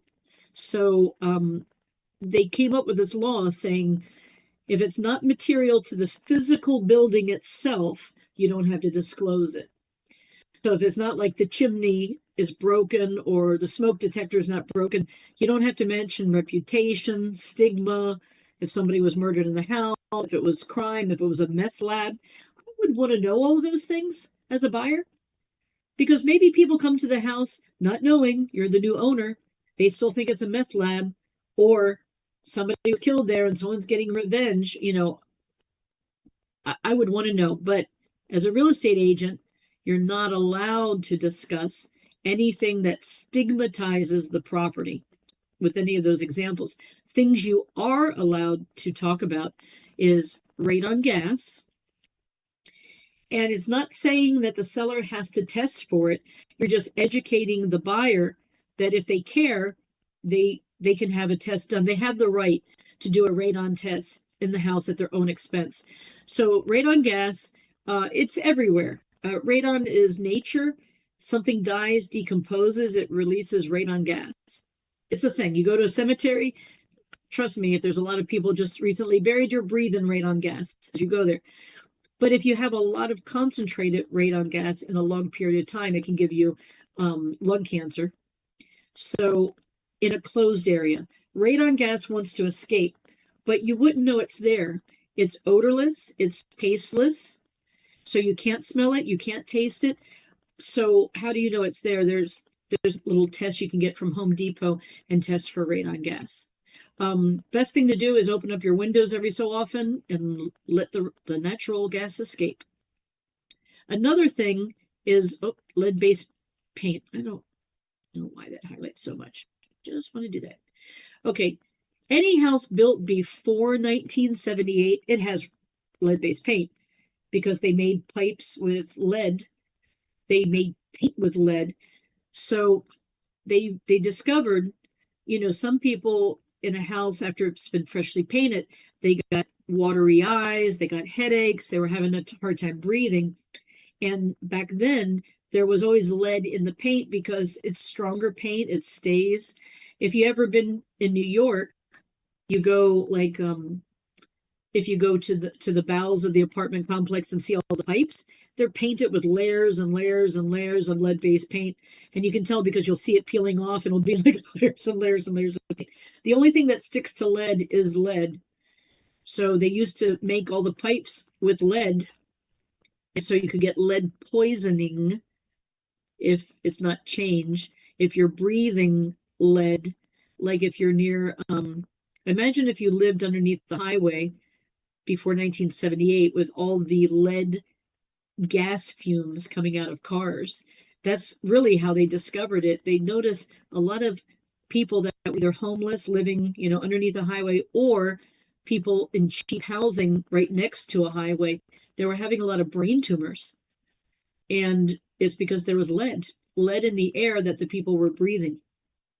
So you have to disclose lead, asbestos, radon gas, all of those things. And another thing you have to talk about is energy efficiency. You have to talk about it. You don't have to do a test. The seller doesn't have to pay a test to have it done, but the buyer should know that different houses use energy differently, and every house has an energy rating. The higher the number, the more efficient that house is using electricity, water, etc. So a low number, maybe they have a really high electric bill because the house isn't insulated or have good things for energy efficiency. So question 44 in your school exam says the Florida Energy Act does not include what? Well, the seller doesn't have to pay to have a test done. That's true about lead-based paint. That's true about radon gas. That's true about energy efficiency. They're not required to pay for a test, but the buyer is allowed to do the test at their own expense. Okay, question 54. So they want to know what's false about a homeowners association requirements. Well, let's talk about what is true first. It's mandatory for the homeowners association to provide the buyers with a summary of, all the covenants, the fees, the rules about how often they change the fees or how often they have meetings. So it's up to the HOA to give that to the potential buyers. But the HOA doesn't know about the buyer unless the seller contacts the HOA and tells them, hey, listen, nowadays in Florida, there's like a website you can go and you can get a copy of the HOA from any place. You just have to put in the community, but it's usually not free. You have to pay for a copy of it. But it's definitely, let's say it's $50. $50 is better than you buying a condo and then find out you can't have guests, you can't have kids under 18, you can't have this, you can't have that. Okay. The other thing is, in addition to the HOA, the contract for sale shouldn't be signed by the buyer until they've received a copy of the HOA. It can void the contract if it turns out the buyer was not given it within 3 days of the time that they signed a contract with the intention to purchase. The buyer could waive, this last one, they could waive the right to having to have a copy, but it's not a smart idea. So you as real estate agents, you would find out if there's an HOA, find out the name, the contact information, and how they can get a copy of the rules that the HOA has. I didn't know this house that I'm living in now. I tried to put it on Airbnb and it did great. It had all these bookings, and I get a knock on the door from Orange County inspectors, and they say you're not allowed to do it on this side of the street. So the other side of the street, it's allowed. My side of the street is not. And I never knew that. People on my street are all renting out their houses Airbnb. And I was just, following a good idea. And then it turns out that we're not allowed to on this side of the street. And it's in the original covenants from when the HOA first started like 30 plus years ago. I didn't read that. Is that something that you can petition to alter? You can, if it's not, this property is what they call a PUD, a planned urban development, which means however the original builder made the rules for the community, you can't change them. Now, other places that aren't, they're just a normal subdivision that have an HOA, when they had those homeowner meetings, the majority could make a vote and they could change any of the rules. So it's good to attend those meetings, you know. Like property management companies in a condo complex. If you can get enough of the owners together to attend the meeting, you could change which company they're using if you don't like the way they're managing the property. Okay, property tax disclosure. You're supposed to get this information, but you don't rely on what the seller says. The tax information, get it straight from the county. Anyone now can go on the county website and they can see what people are paying for the property tax. You don't have to have a code or anything. You guys want to see how to do it? Are you curious? You want to know how to be a stalker? Let me show you. I mean, if you want me to. Okay.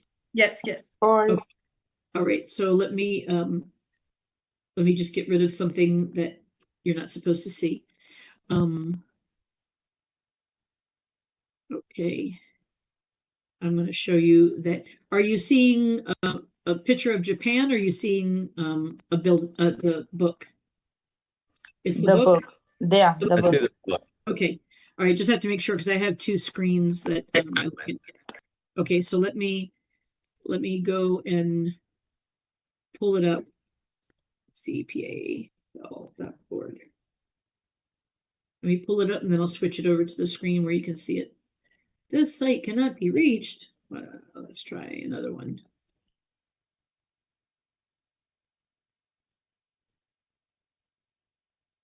Okay. Can you see this? Yes. Okay. So I typed in ocpafl.org, which is Orange County Property Appraiser, but you can look up any county, just Google it, like Osceola County Property Appraiser, Polk County. All their sites look a little different, but Orange County is an award-winning site and it tells you a lot of stuff. So stalkers, yay, right? So I'm going to hit property search and I can search by the address if I know it or the name. Imagine you're dating somebody and they say, I own 6 houses. Oh, really? What county is that in? And you can put their name in and you can see everything that they own. So just for you know what and giggles, I'm going to put my own name, Cameron Linda. Oh, actually, because I have it under a trust, it's not going to be under Cameron Linda. So I'm going to put under my property address.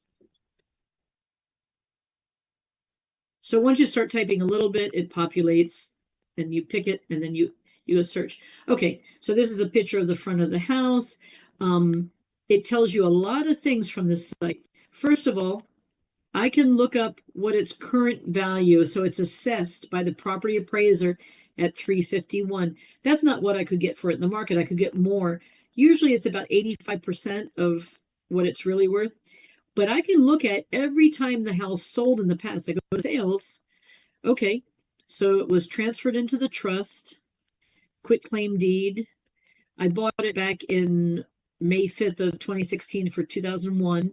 Before that, the previous owner paid $78,000 for it.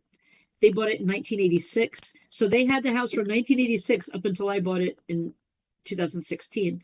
So like 30 years.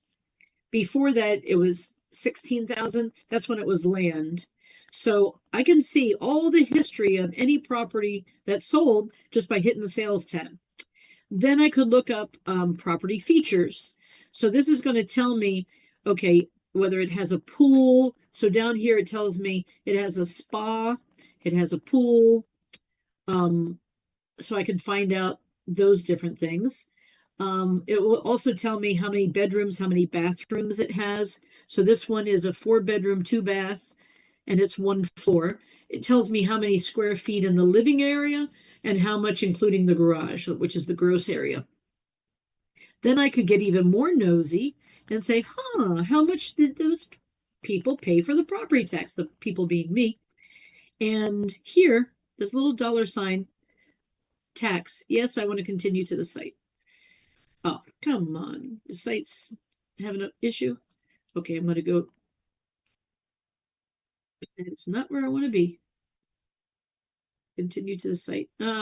Okay, so right now they're having an issue with the property tax website. But you can normally hit taxes and you can see every year how much the person paid for property tax, or if they didn't pay their property tax, it will show too. And then those are the ones where you get a phone call. Hey, I noticed that you're having some trouble not paying your property taxes. I'm interested in buying your house. So that's how they get that. This right here, remember we learned in chapter 10 about the different types of land description. If you look at that, it says parcel 16, 24, 29, blah, blah. Does that look like meets and bounds to you? Do you remember what meets and bounds is? Distance, direction?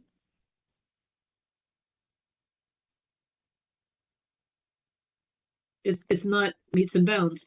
So what are the other two choices? If it's not meets and bounds, it's either lot and block or government survey system. Is this some big plot of land? Looks like a square or rectangle? By the way, I can do a bird's eye view. I can hit that and I can look from up above. It's searching. It's searching. Hello, set an address. I have an address. Here it is. So that's the house from above. So I can see it's inside of a subdivision. Okay. And I can see that the lot is this whole thing that I own, but this is where the house is on it. And you see that, remember we talked about the dash lines on your survey? You see that line is as far back as anything I can put on the property. So that's where I put my fence, and the pool has to be inside the fence mark. So I look at that and I can tell it's not a square and it's not a rectangle. Even though that blue line, that's not the property. The property is this whole thing, this curved area, and this. So I know it can't be government survey system. So what's the only one left? Lot and block. So the way the lot and block is that if it's in a subdivision, it will say what lot it's on, what what block. Let me see if I can find it on here. I could probably, you can also see the deed. Let's find the deed. Let me find it. Also market stats. I can see what's going on in the neighborhood. In the last 6 months, nothing has sold in my little subdivision. In the bigger subdivision, because Whisper Lakes has 6 different subdivisions, and I'm in Whisper Woods, so nothing has sold in Whisper Woods in the last year. But inside all the phases, 13 houses have sold. The average price is $399. And between 6 months and 1 year, 19 have sold, and the average price was $345. So what does that tell you? If it was $345 and now it's $399, property values are going up. Up. The market's going up.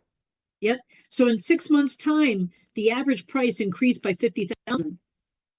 So that's a good area to buy, right? To invest in, because it's on its way up and up and up. But I wanted to find something else. I wanted to find the land description for you. So let me see if I can find.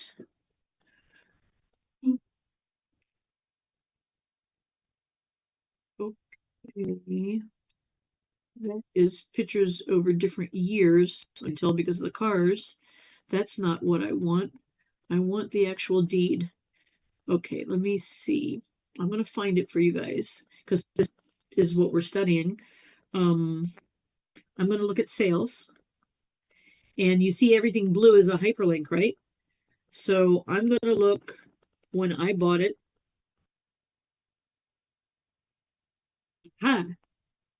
Okay, so I can click and I can see the deed.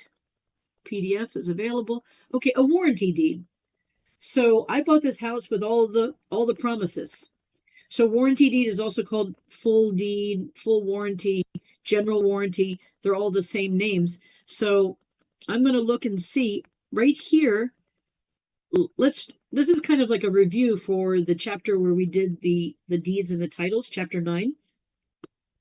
It says the grantor, for a consideration of $201,000 in valuable consideration, meaning money, not love or affection, right? Hereby grants, meaning they give, bargain and sale, release, blah, blah, blah, the following property. So this right here is the legal description. Lot number 1, Whisper Lakes, Unit 6, according to the plat map, as recorded in book number 14, page number 19 to 120 in Orange County Public Records. So that is telling us it is definitely the lot and block system. If it was meets and bounds, it would say northwest corner of the southwest corner of the east-west corner and all of that jazz. If it was, no, sorry, that was the government survey. The meets and bounds would have been 48 degrees northeast for 50 feet and 10 inches, and then 70 feet southeast, and it gives you like directions. The government survey said would have been the northwest corner, the southwest corner, the northwest corner, and all of that jazz. I wish I knew of one off the top of my head that I could find for you that would give you that, but this is definitely the lot and block. Then it says, okay, subject to covenants and restrictions because there is an HOA, together with all the encumbrances, to have and to hold the same in fee simple forever. So it's fee simple, which is a freehold estate that you can keep as long as you pay the property taxes. And then it says, and that would be if there's anything additional, any other encumbrances. And this is the seizure clause because it says they have seized the property. The grantor, the giver, has the authority because they are have season to the property, and that's it. And so then the seller has to sign with 2 adult witnesses to their signature. So there was a married couple, and these 2 people signed it with 2 witnesses, and that's it. Very simple. Now on my same property is different deeds. Every time you sell it or transfer owners, you have an opportunity. So you see here, general warranty deed, but then a quick claim deed and then a special warranty deed. So I had a quick claim deed from my other half. So quick claim doesn't promise anything at all.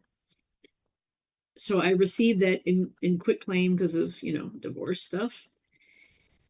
And then this one says special warranty deed. So I turned around and put it into a trust. And I said, while I was the owner, I didn't do anything to impede the deed.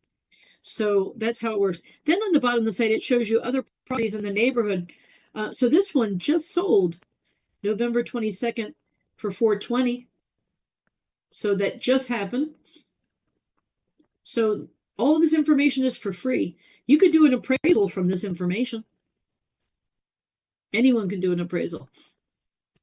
It's just when you charge for it, you're supposed to be competent. Okay, building code violations, if there is any. So if the property has any building code violations, you would disclose that. If it has a CDD, some communities have this extra tax that's charged to the property because maybe that property created a demand in the county that it wasn't ready for. So my other property, Bella Colina, there used to not be anything else out there. And they build this country club estate in the middle of nowhere in Claremont-ish area, in Montverde, if you're familiar with it. And it created a big burden on Lake County's water supply. So they charge all the homeowners annually a CDD to make money off of covering that. Not every house has it. Okay, let's talk about misrepresentation and fraud. Misrepresentation is when you tell them, little half-truths that give the person the impression that of something, but it's not the full disclosure, full truth. So misrepresentation isn't good, but it's not fraud. Fraud is lying. So misrepresentation is when you sometimes leave out details, but those details might have been important in the decision process for the person. But fraud is when you lie. Fraud, you have to have 4 components. The person with the license lied on purpose. They knew it was a lie when they said it. The party depended upon the information because they trust the licensee. And the person got hurt by it, whether it's financially or otherwise. If you don't have all 4 components, you don't have fraud. You have misrepresentation, you have something ugly, but not fraud. So these paragraphs are just a description of 1, 2, 3, 4 things. You can read them, if you like, if you need more points than that. That is finally the end of the chapter. Whew. Yay, right? I actually need to, I wonder, Michael's class in the morning is doing the same thing. And normally we do it in order, like 11, 12, 13, 14, 15, 16. But chapter 11 is so difficult that sometimes we try to give you an easy peasy chapter. Let me just ask him real quick if he wants to do that, but I have to do the same thing he's doing so the classes match. Because technically you guys could sit in on Michael's class if, sometimes you want to do something live or that kind of thing. Let me just ask him real quick if we're going to do chapter 12 or maybe an easier chapter.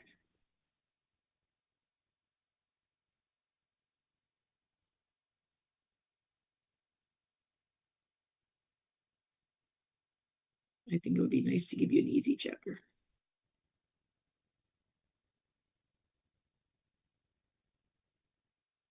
Yeah, this mortgage chapter is too intense. Okay, he's not answering.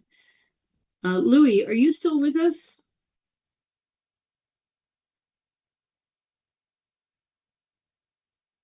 Louis, are you here? Louis, technical support, Louis. Okay, he's not answering. Let me see if I can text Michael real quick. I don't think it's fair to you to give you guys chapter 12 tonight because it's a big chapter and I think it's too much to combine. Continue to.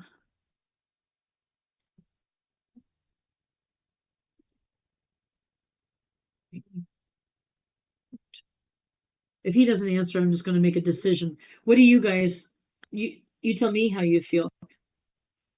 I think chapter 11 was a lot. Yeah, it's a lot of terms. Yeah. Let me see what other chapter I can give you that's not so bad. That way we don't get behind.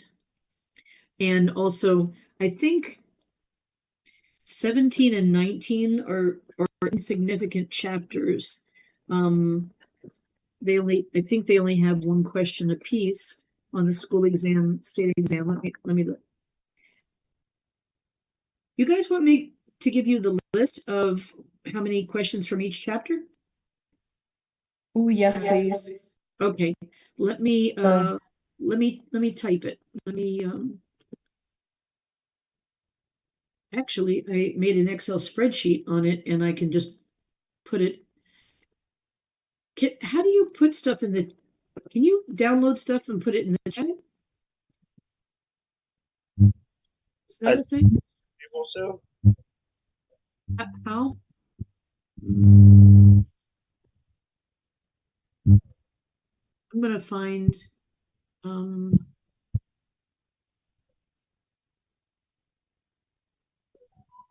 this file.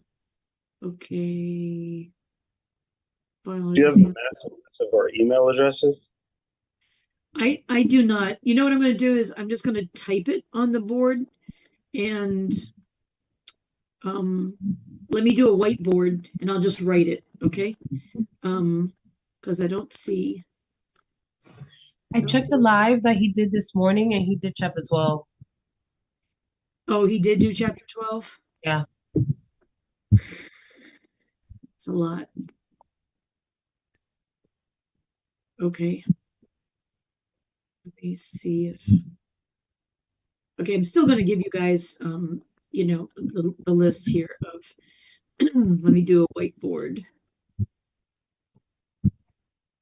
Under documents, whiteboard, share, continue. Okay, whiteboards. Okay, you can see the whiteboard. Yes. Okay. All right. So, okay. Unit 1. I'm going to put school exam, state exam. So I'm going to put them, actually, let me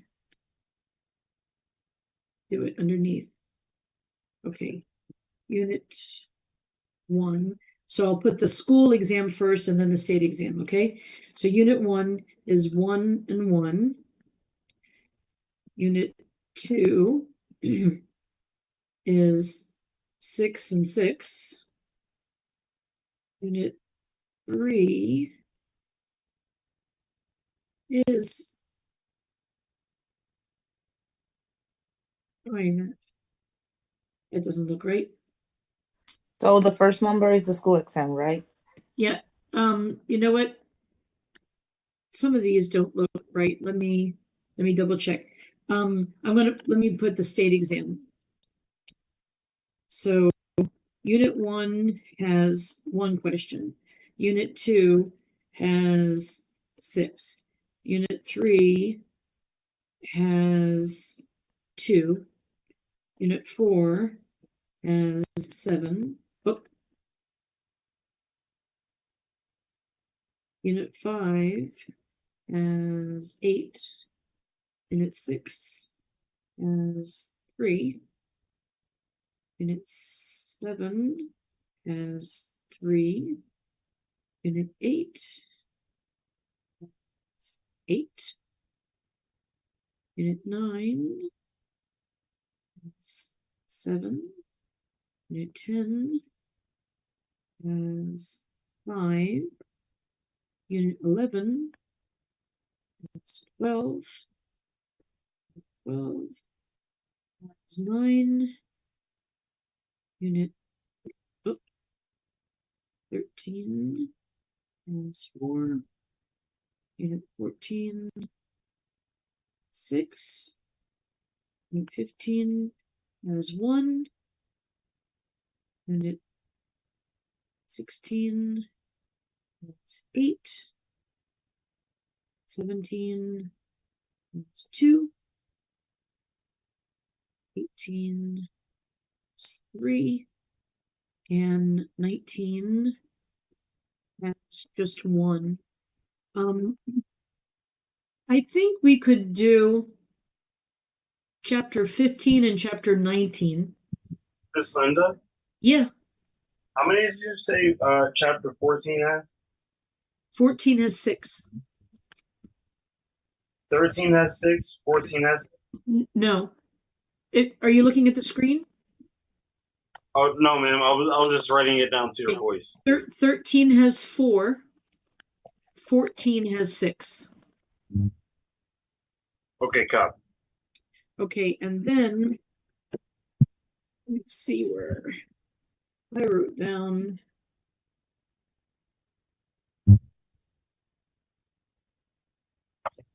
Okay, the school one. Okay, so this is the state exam. Okay, now I'm going to write the school exam, and it's in the same order, so I'm not going to write, 1 and dash. I'm just going to, put them in order. Let me count them real quick. Somebody's mic is open, and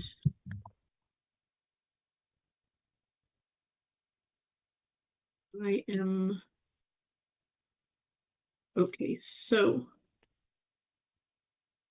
the school exam. Okay, unit 1 has 1. Unit 2 has 6. Unit 3 has 2. Unit 4 has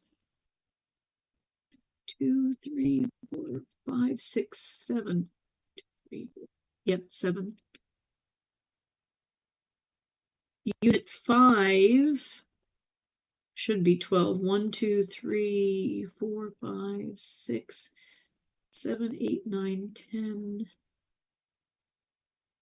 Oh, let me count that again. 1, 2, 3, 4, 5, 6, 7, 8.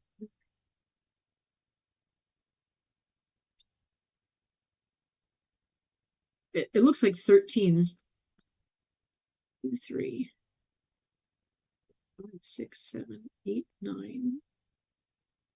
Yeah, it has 13. It has one more than the state exam on the school exam. Unit 6 has 3. Unit 7, 1, 2, has 3. Unit 8 has 1, 2, 3, 4, 5, 6, 7, 8 has 8. Unit 9, 1, 2, 3, 4, 5, 6, 7 has 7.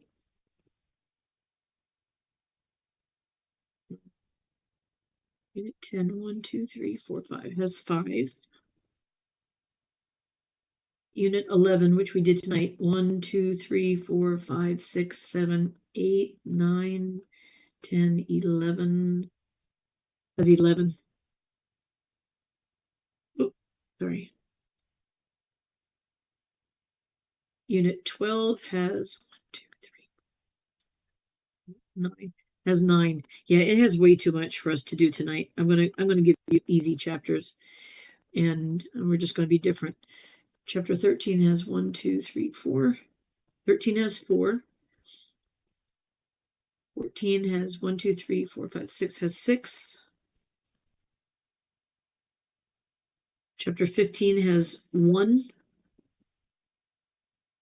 16 has 1, 2, 3, 4, 5, 6, 7, 8. Yeah, it's 8. That's a lot. Chapter 17 only has 2. Chapter 18 has 2. And chapter 19 has 1. So they're a little bit different than the state exam, but close to it. So the chapters that don't really count for much, 15, I think it's 2 pages, chapter 15, something like that. Chapter 19 is insignificant.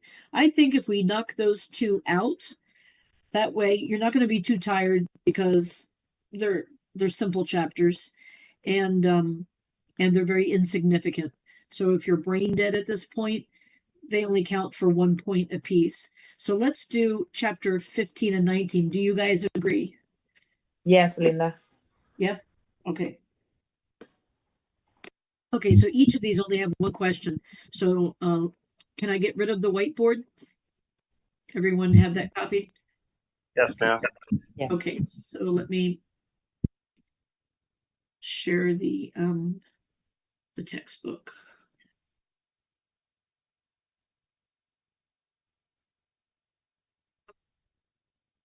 Okay. Let me do that again. Share. Okay. Okay, we're back in business. Okay, let me open up my desktop. Is supposedly just okay, chapter 15 I'm going to open, and chapter 19. Okay, can you guys see oops, sorry, can you see 15 right now on the board? Yes, ma'am. Okay, so This one only has 1 and 1, one on the school exam, one on the state exam. So very, very insignificant chapter. So this chapter is analyzing the real estate market. You think there would be more involved. And there's only a couple of key terms. So easy peasy. And the market has things that affect the value, some things physically, some things economically, and it's kind of common sense. I mean, like if there's like convenience to the highway, that's more valuable than something that's way out in the boonies. And like Point Siena does not have any direct road that goes through it. Like you have to go all the way back and backtrack if you live there, and it still doesn't have a nice connection to like I-4 or the Turnpike. So things that are unique about real estate are different than other commodities that you would sell. So if I want to sell this coffee cup, there's things that are specific about selling coffee cups. Maybe, you know, the temperature and that it doesn't have lead. But real estate has some unique features. So first of all, it's immobile. You can't move it, right? It's stuck in one place. Oh, come on, highlight it. Okay, yes, there we go. Land is indestructible. It's durable. You know, it goes on forever past the, you know, owner. And real estate is unique. So even if two properties are built by the same builder with the same plans, each piece of land is unique. It has different features, different little hills or something underneath it. So real estate is unique. Okay, economic things that affect the value of property. The government has some control and influences the market by interest rates on loans, by property taxes, etc., and also by zoning. Sometimes they give a freeze on, they won't issue any building permits, and the government's blocking any development in an area. So if you don't have a building permit, you can't build. So that could affect the value of property. So there is a relationship between supply, demand, and price. And on the state exam, they say there's an inverse relationship. Inverse means the opposite. If one thing's up, the other is down. And we're going to talk about that, supply and demand. Also, real estate is very slow to respond to changes in supply and demand. So if all of a sudden people like modern houses, well, there's a lot of houses that aren't modern, and that's not going to change. They're not going to bulldoze all those houses just because people's taste is leaning towards, just like in time, you know, like when, what was the TV show in Miami with Hubs and Tubbs, or the two guys with the white pants and the blue jackets, and Miami Vice? Miami Vice, thank you. So, you know, a famous show. And after that, everyone liked that Florida style, you know, where it's all flamingos and tropical. And, you know, that was a style of houses, Mediterranean style with the tile roofs and the white columns.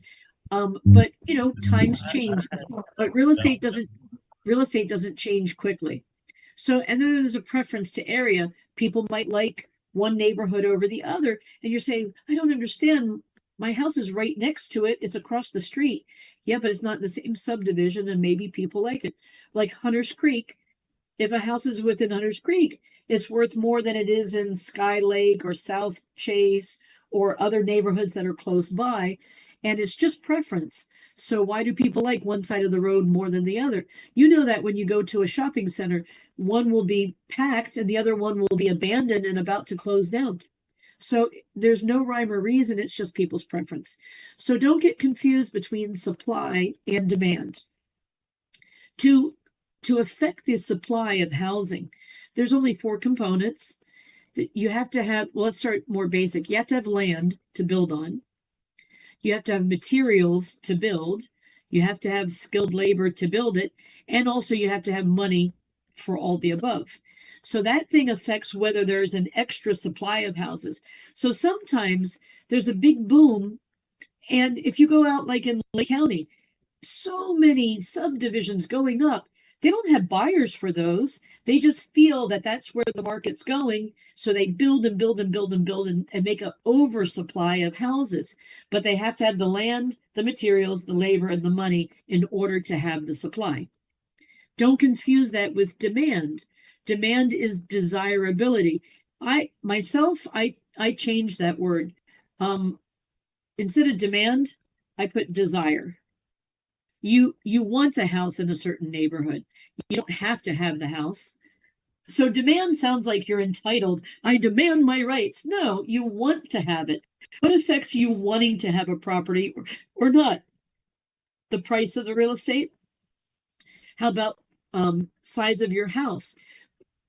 Not of your house, your household. So if you have kids, you need more space, then you're going to look for a different property. Or the opposite, your kids leave to college, so you want to downsize. So those things affect people being interested, but it doesn't affect if there's a supply that exists.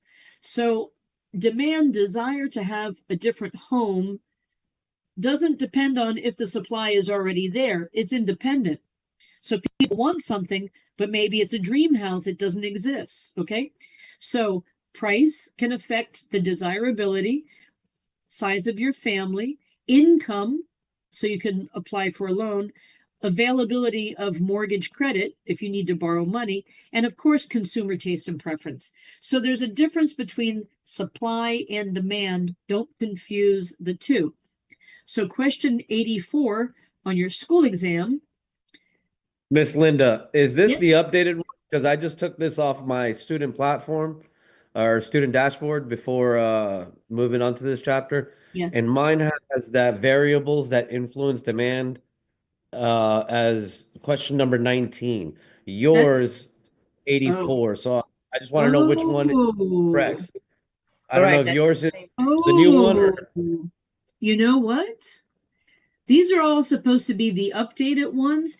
Thank you for saying that, because I can look at your final exam and I can tell.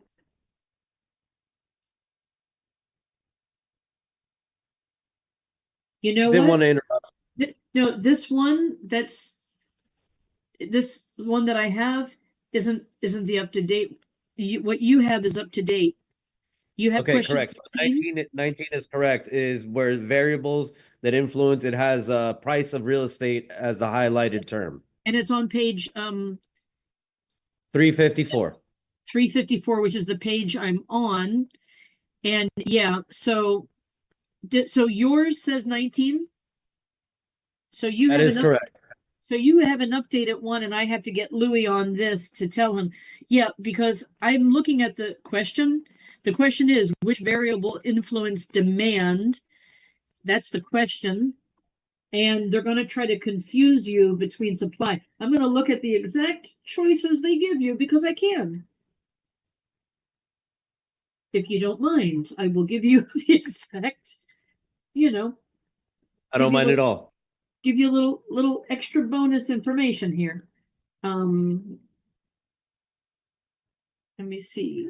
Question number 19. It's question 22.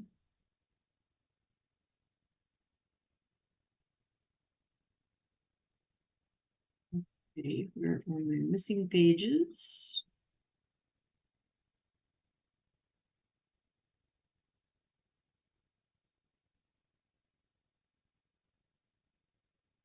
Let's say the right one is the price, the housing price.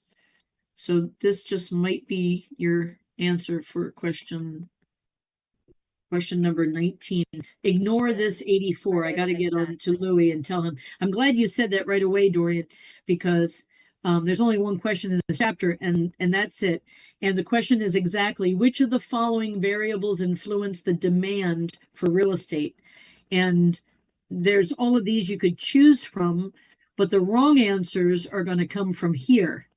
They're going to say like labor, land. That's not a part of demand, that's a part of supply. The right answer is the housing prices. That is the exact answer. I'll give that to you guys. Yeah, that's how it is. It's highlighted just like that. Yeah, okay, good. So, One. And So- then number 19. so it's like that. Okay, I'm glad you said something because Louis needs to give me the updated stuff. Okay, so that means probably a lot of the chapters that I have on my desktop are wrong. I'll get on them about that. But that's it for this chapter as far as your school test and the state exam. The state exam could be any question. So I'm going to explain what other things mean. The definition of a household, this is typical on the state exam. The definition is by the Census Bureau as a place where people share space privately, separate than other people. So one room could be a household if it's separated. You know, when you go to a hotel and you have those doors that are adjoining? Well, if you open the door, those two rooms become one household because people are sharing that space. But if it's one single room, that could be a household. It's where people share privacy together. You know, whether it's a family, whether they're related or not. But that's how the Census Bureau considers a household, as a place where people have separate private living quarters. That's what a household means. And this is just a definition of what all those words meant in the box. But I don't think you need an explanation of what income means and credit means and all that stuff. So you don't need any of this for the state exam. You don't need to calculate vacancy rates. They never ask you about that. That's the end of that chapter. Woohoo! Okay. Chapter 15 done. Let's go to chapter 19. I have a feeling that chapter 19, my version might be older than yours. Let's take a look. I'm going to see.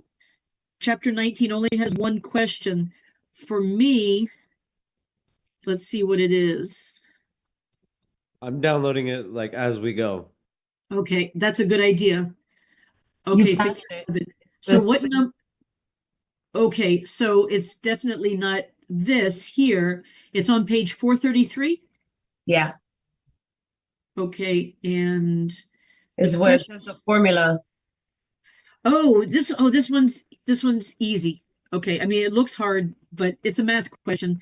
And so it's this, how to calculate the box, and it's question number 91. Yeah. 91. Okay. So question 91. Okay. So this chapter is talking about zoning. I'm going to show you how to do this math problem. I'm just going to highlight it just so I remember that that's what it is.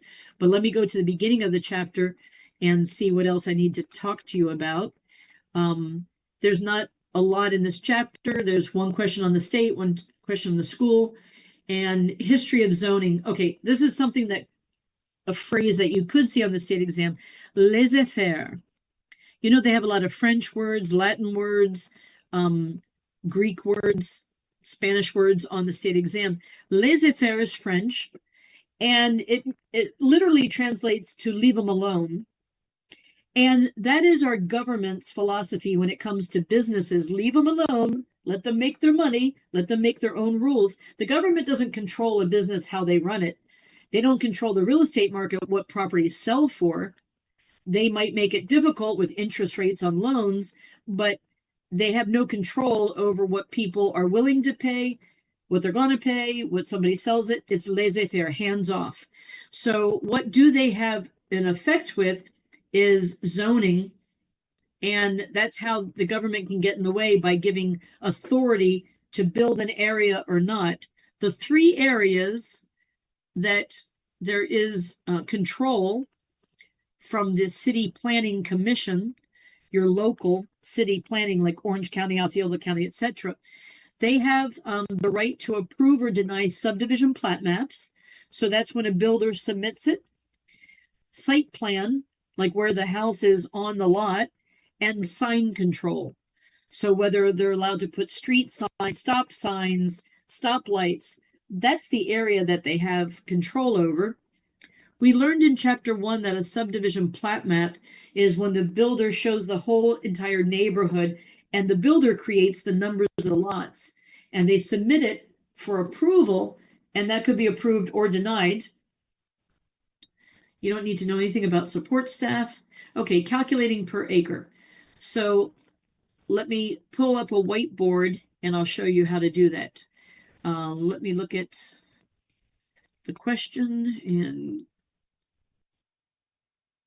whiteboard. Share the whiteboard, continue. New whiteboard, use old classic style. Okay, so everyone has this. I can get rid of this whiteboard. Okay, cool. Let me go ahead and clear it up. Okay, I'm going to try to draw it here. Okay, so let's say you have a lot. Oh, that was pretty good. Freehand that touched each other. Okay, and zoning will say that your setbacks. Remember when we looked at the plat map, I showed you the dashed lines. Like, you know, there's like this dash line here, and for example, a big dash line in the backyard, and then one down the sides as well. And then here you have one in the front yard for the sidewalk, and then you have this dash line, which means you own the whole entire square, but you can only build within the dotted lines. So you're paying taxes and you're paying everything on it, but how much of it is buildable or not?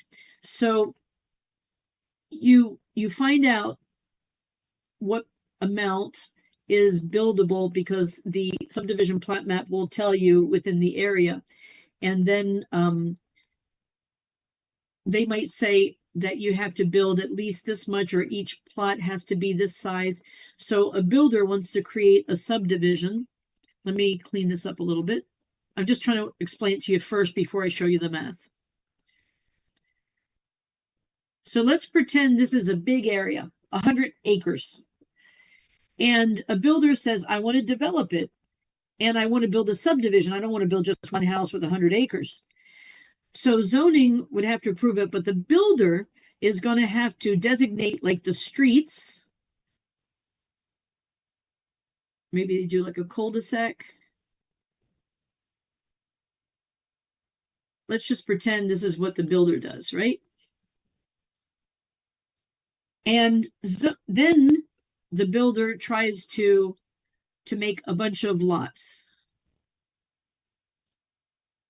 I know it's ugly, but I'm trying to do it quick. And then this cul-de-sac, maybe you have something like this. So the builder chooses this design, and the city might come back and say, you know what? You can only build up to 75%. 25% has to be used for common areas such as roads, playgrounds, you know, yada, yada, yada, yada. So even though you buy all of this, you can't build on the whole entire thing. And the county is going to give you a permit or not. So let's say that zoning, I'm going to give you an example that's pretty close to one that you're going to see soon, if you understand what I mean. I'm going to say that zoning says each lot has to be at least 8,000 square feet. So this is something that zoning just makes up for the neighborhood. So if one of these lots is not 8,000 square feet, the builder is not going to be able to build it that way. Maybe they have to do like this so that each of these lots are minimum 8,000 square feet. And maybe they're going to have to, oops, sorry, didn't mean to do that. Go back. But you got the idea. So they give back the plat map. The builder has to redesign the neighborhood and make sure that at least the minimum square footage is there. So let's say that zoning says 25% of the land cannot be built upon because we want you to have some nature, trees, the roads, the common area, the playground. So 25% of it can't have houses. And zoning tells you this stuff to the builder. Okay, so then they want to know on this question, how many lots can be built. So if there's 100 acres, do you remember how many square feet is in an acre? 3 old ladies driving 65 and a 40. No, driving 35 and a 60. 35 and a 60. Sorry, said that. It is completely 4 old wrong. ladies. And we say 4 old ladies because they're driving slower than they should. Kind of gives you an idea. So if you multiply that, and of course, doing it by 100, I can just, add a couple of zeros, right? Right? If I multiply. So they have this many square feet available. But the builder can't build on 100% of it. The county said 25% of it has to be kept for roads and nature and playgrounds and whatever. So the builder can only build on 75% of this acreage. So the total possible square feet times what is the buildable allowed. I could have also said, okay, 100 acres, meaning 25 cannot be used, right? I could have done that. Either way, the math is going to be the same. So if I took 43,560 times 100 gives me 4,356,000 times 75% of that, my buildable land is 3,267,000, I think. Did you guys try it on your calculator? Doing it now. Just double check my math because, a lot of stuff I'm doing it in my head. Is that right, Charisse? Did you check me out?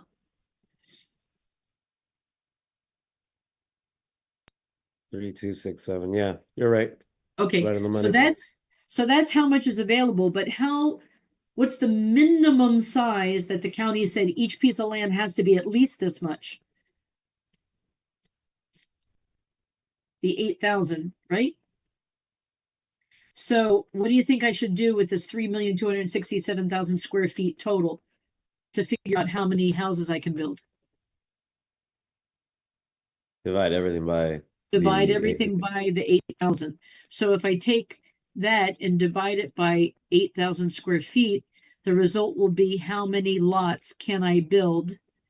So 408 okay, 408 clean. ish. 0.375. Okay, so it's 408.375. Can you have ish? Can you have part of it? Ish. No, what I'm saying is, can you build on a ish? No, you cannot. No. So the builder, it doesn't matter what the is after the decimal, it's whole numbers. So the builder can build 408 houses in that subdivision. So that's the So maximum. anything after the decimal falls off. Everything off the decimal, they're going to sell as like a bonus lot. Like, this lot, you get a little extra square footage. Maybe in the cul-de-sac, they make up for the difference and put the square, the extra in there, the ish. So like the corner lots always have the extra grass or anything wrapping Yeah, around. exactly. Or they could use it for a playground or a tennis court but they can't use it to build a house. So the maximum house, that's if the builder wants to build the smallest houses possible. The builder could sell some big lots and build a 12,000 square foot house. But of course, the county says the minimum size is 8,000 square feet. It can't be any smaller than that. So they don't have to build 408. They're legally tapped at 408. They can Correct. build 12 Correct. properties if they want it. Correct. The maximum they could build is the 408, like you said, tapped out, because the smallest house you could build is 8,000 square feet. So that's how you do the math. So they're going to give you, in the question, they're going to tell you all the details. By the way, the example I gave you was very close. Very close. Like maybe instead of 8,000 square feet, it might have been 7,000 and something, but the steps are identical. Okay. And so what you do is you read the problem first to see how many acres there are. They might give you the information in square feet, but not on your school exam. So you have to convert acres to square feet because you don't know. So there's 43,560 square feet per acre. So you could have at the beginning, and this is just personal preference, you could have, if you read it and you saw that they can only build on 75% of the land because it says they cannot use 25%. Okay, so if you can't use 25%, how much can you use? 75%. You could have said, wait a minute, okay, there's 100 acres and I cannot use 25% of it, which means I can use 75% of it. And 100 times 75% is 75. So I can build on 75 acres. Each acre is 43,560. So you could have done it that way, but you would have came to the same number, 3,267,000 square feet. Once I know this is how many square feet I can build on, whatever they tell me the minimum size of the lot is what I divide by. So if they tell me the minimum size is 10,000 square feet, I would divide it by 10,000. If they tell me it's 5,000, I would divide by 5,000. So it's what the county says. And it's different in every subdivision. So you might have one subdivision and your neighbors across the street, they have little houses this. It's the county and it's the builder wanting to maximize and build the houses as close as they can to each other. And they make sure it's the minimum of what the county tells them that they have to do. So it's the builder's greed and also what the county tells you the minimum is. So like you said, the maximum, the tap out is 408. But they could build less, and that's what they figure out. So some builders, even though the county might say, hey, you can build a small house on 8,000 square feet of land, the builder might say, no, in this area, people like huge houses. So the builder might decide, no, I'm going to make the lots much bigger, 20,000 square feet. So, of course, 20,000 square feet is how much of an acre? It's less than half, right? An acre has 43,000. So 20,000 square feet sounds like a lot of land, but it's half an acre, which is good, but it's not that much. Okay, so that is the only question for chapter 19. Let me see if there's any other words I should share with you. For this. Okay, let's just, talk about these things. We learned this in chapter 1, that there is different types of real estate. We learned that there's residential, commercial, industrial, agricultural. We learned different types. There's special use. Special use might be for like an airport or a park or something like that.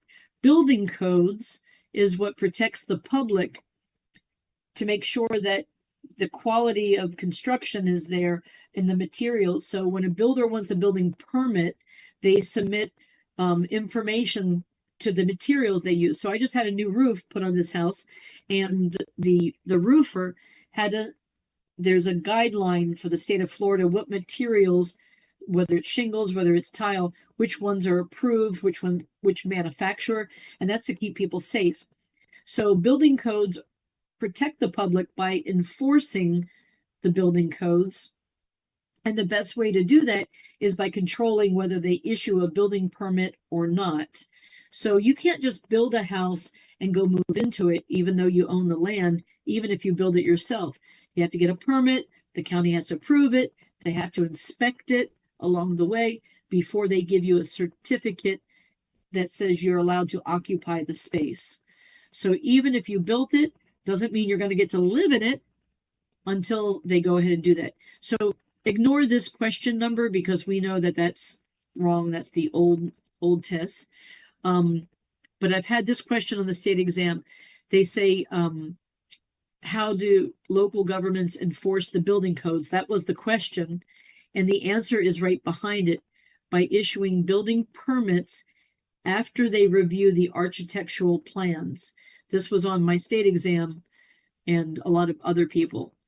So again, there's only one question from this chapter. What will it be on for the state? We don't know. But for the school exam, we do know it's a math problem calculating how many lots can be built in a subdivision. So I'm going to tell you about this other stuff, but it's not on your schooling test. What is a variance? A variance is giving permission to do something different than the zoning had previously, approved. When you apply for a variance, every county, the county commissioners get together like one day a month, and you can go in person to the meeting and say, I would like to have a variance. So for example, let's say they allow fences to be built in your neighborhood, but some areas they say, okay, only chain link fences. And you hate a chain link fence, but in your subdivision, that's the only ones that the county allows to be built. So you could go to the meeting and ask for a variance. A variance is asking for permission to do something a little bit different than what's already allowed. Okay, so a variance, for example, you got to prove a hardship. So you might say, for example, I have somebody living in my house that has Alzheimer's, and when they see through a chain link fence, they might see the backyard and they start to wander off or try to climb the fence. So I need to have one of those PVC fences so they can't really see over the fence, and you present that to them as a hardship. They'll either approve it or they won't. So that's what a variance is. Don't confuse a variance with a special exception. And this is where they're allowing you to do something that's normally not allowed. So the previous example, they allow fences, but you want a different type of fence. A special exception would be like if they don't allow fences at all, and you say, hey, I need a fence for this reason. So that's the difference between a variance, asking them to alter, or a special exception because you need something. The next one, legally non-conforming use. This is where you can ignore the current zoning because you existed as a homeowner before the zoning changed. So they use this expression grandfathered in. For example, over in Point Siena, there is a gas station in the middle of a residential neighborhood. It used to be a Texaco. I don't know what it is now, but if anyone lives over there, they can correct me. So it's weird because you're driving through the neighborhood and there's a gas station. But when they created Point Siena, there was nothing around for miles and miles and miles and miles and miles and miles and miles. And you ran out of gas before you even got out of the area. And there was no direct road connecting you to I-4 or the turnpike. So you had to drive backwards, like come down and, into like 192 or something else just to get out of the neighborhood. And you could run out of gas by then. So they allowed them to put a gas station in a residential neighborhood. And now everything's built around it. And they wouldn't allow that if someone wanted to build a gas station today. They wouldn't allow it. They would say, no, it's a residential neighborhood. The gas station that already exists doesn't have to be torn down because they're grandfathered in. They existed before the zoning changed. So they continue to ignore the zoning. And that's called legally non-conforming, meaning you're ignoring the zoning. Okay, developments of regional impact. They used to have a lot of questions out of this chapter, and now they just have one. But it's a development that affects more than one county. And it could affect the health, safety, and welfare of the people in more than one county. So when they first built Disney crosses over Orange County, Osceola County, and a part of Polk County. So it's 3 different counties that the property touches, and that Disney owns all of that. So for them to develop it, of course it affects the area. It affects the environment. It affects the financial economy of the area, a good thing because people are coming from all over. But when they first built Disney, I remember because, I was alive then. There was nothing around for 30 miles. So all these people that worked at Disney, they lived more than 30 miles away. and they had a drive. So yeah, it's an opportunity to make money. But now all of a sudden you're having all these people on the roads going to and from work. And there was an I-4 back then. There was a county road. So all of a sudden you're impacting the environment because all of this cars and the exhaust. You're also creating jobs, which is a positive thing, but also you're creating the demand for more housing. Some people used to drive from Georgia and drive down to work for Disney and then go back, drive back and forth every day, because Georgia is really, not that far as you think it is. So that's an example of regional impact. Now, for me, my house and not being able to rent it on Airbnb is because it's a part of a PUD. A PUD is a planned development, and when the original builder created it, they said, okay, this is where the schools are going to go. This is where the post office. This is where the houses. This is where apartments. This is where the schools. They designed everything for a neighborhood, and you can't change that. BVL, Buenaventura Lakes, is part of a PUD. Harmony, if you live out there, that's a part of a PUD. Environmental impact is like it sounds. Are you affecting the environment? So there has to be studies made, but don't go too deep in the weeds because, again, this is one question on the school exam, one question on the state exam. If you're in a flood area, but again, don't even go deep into the weeds of this thing. Asbestos, any house built before 1978 probably has asbestos in it. That's how they made fiberglass insulation. That's how they made laminate, laminate flooring is with fiberglass.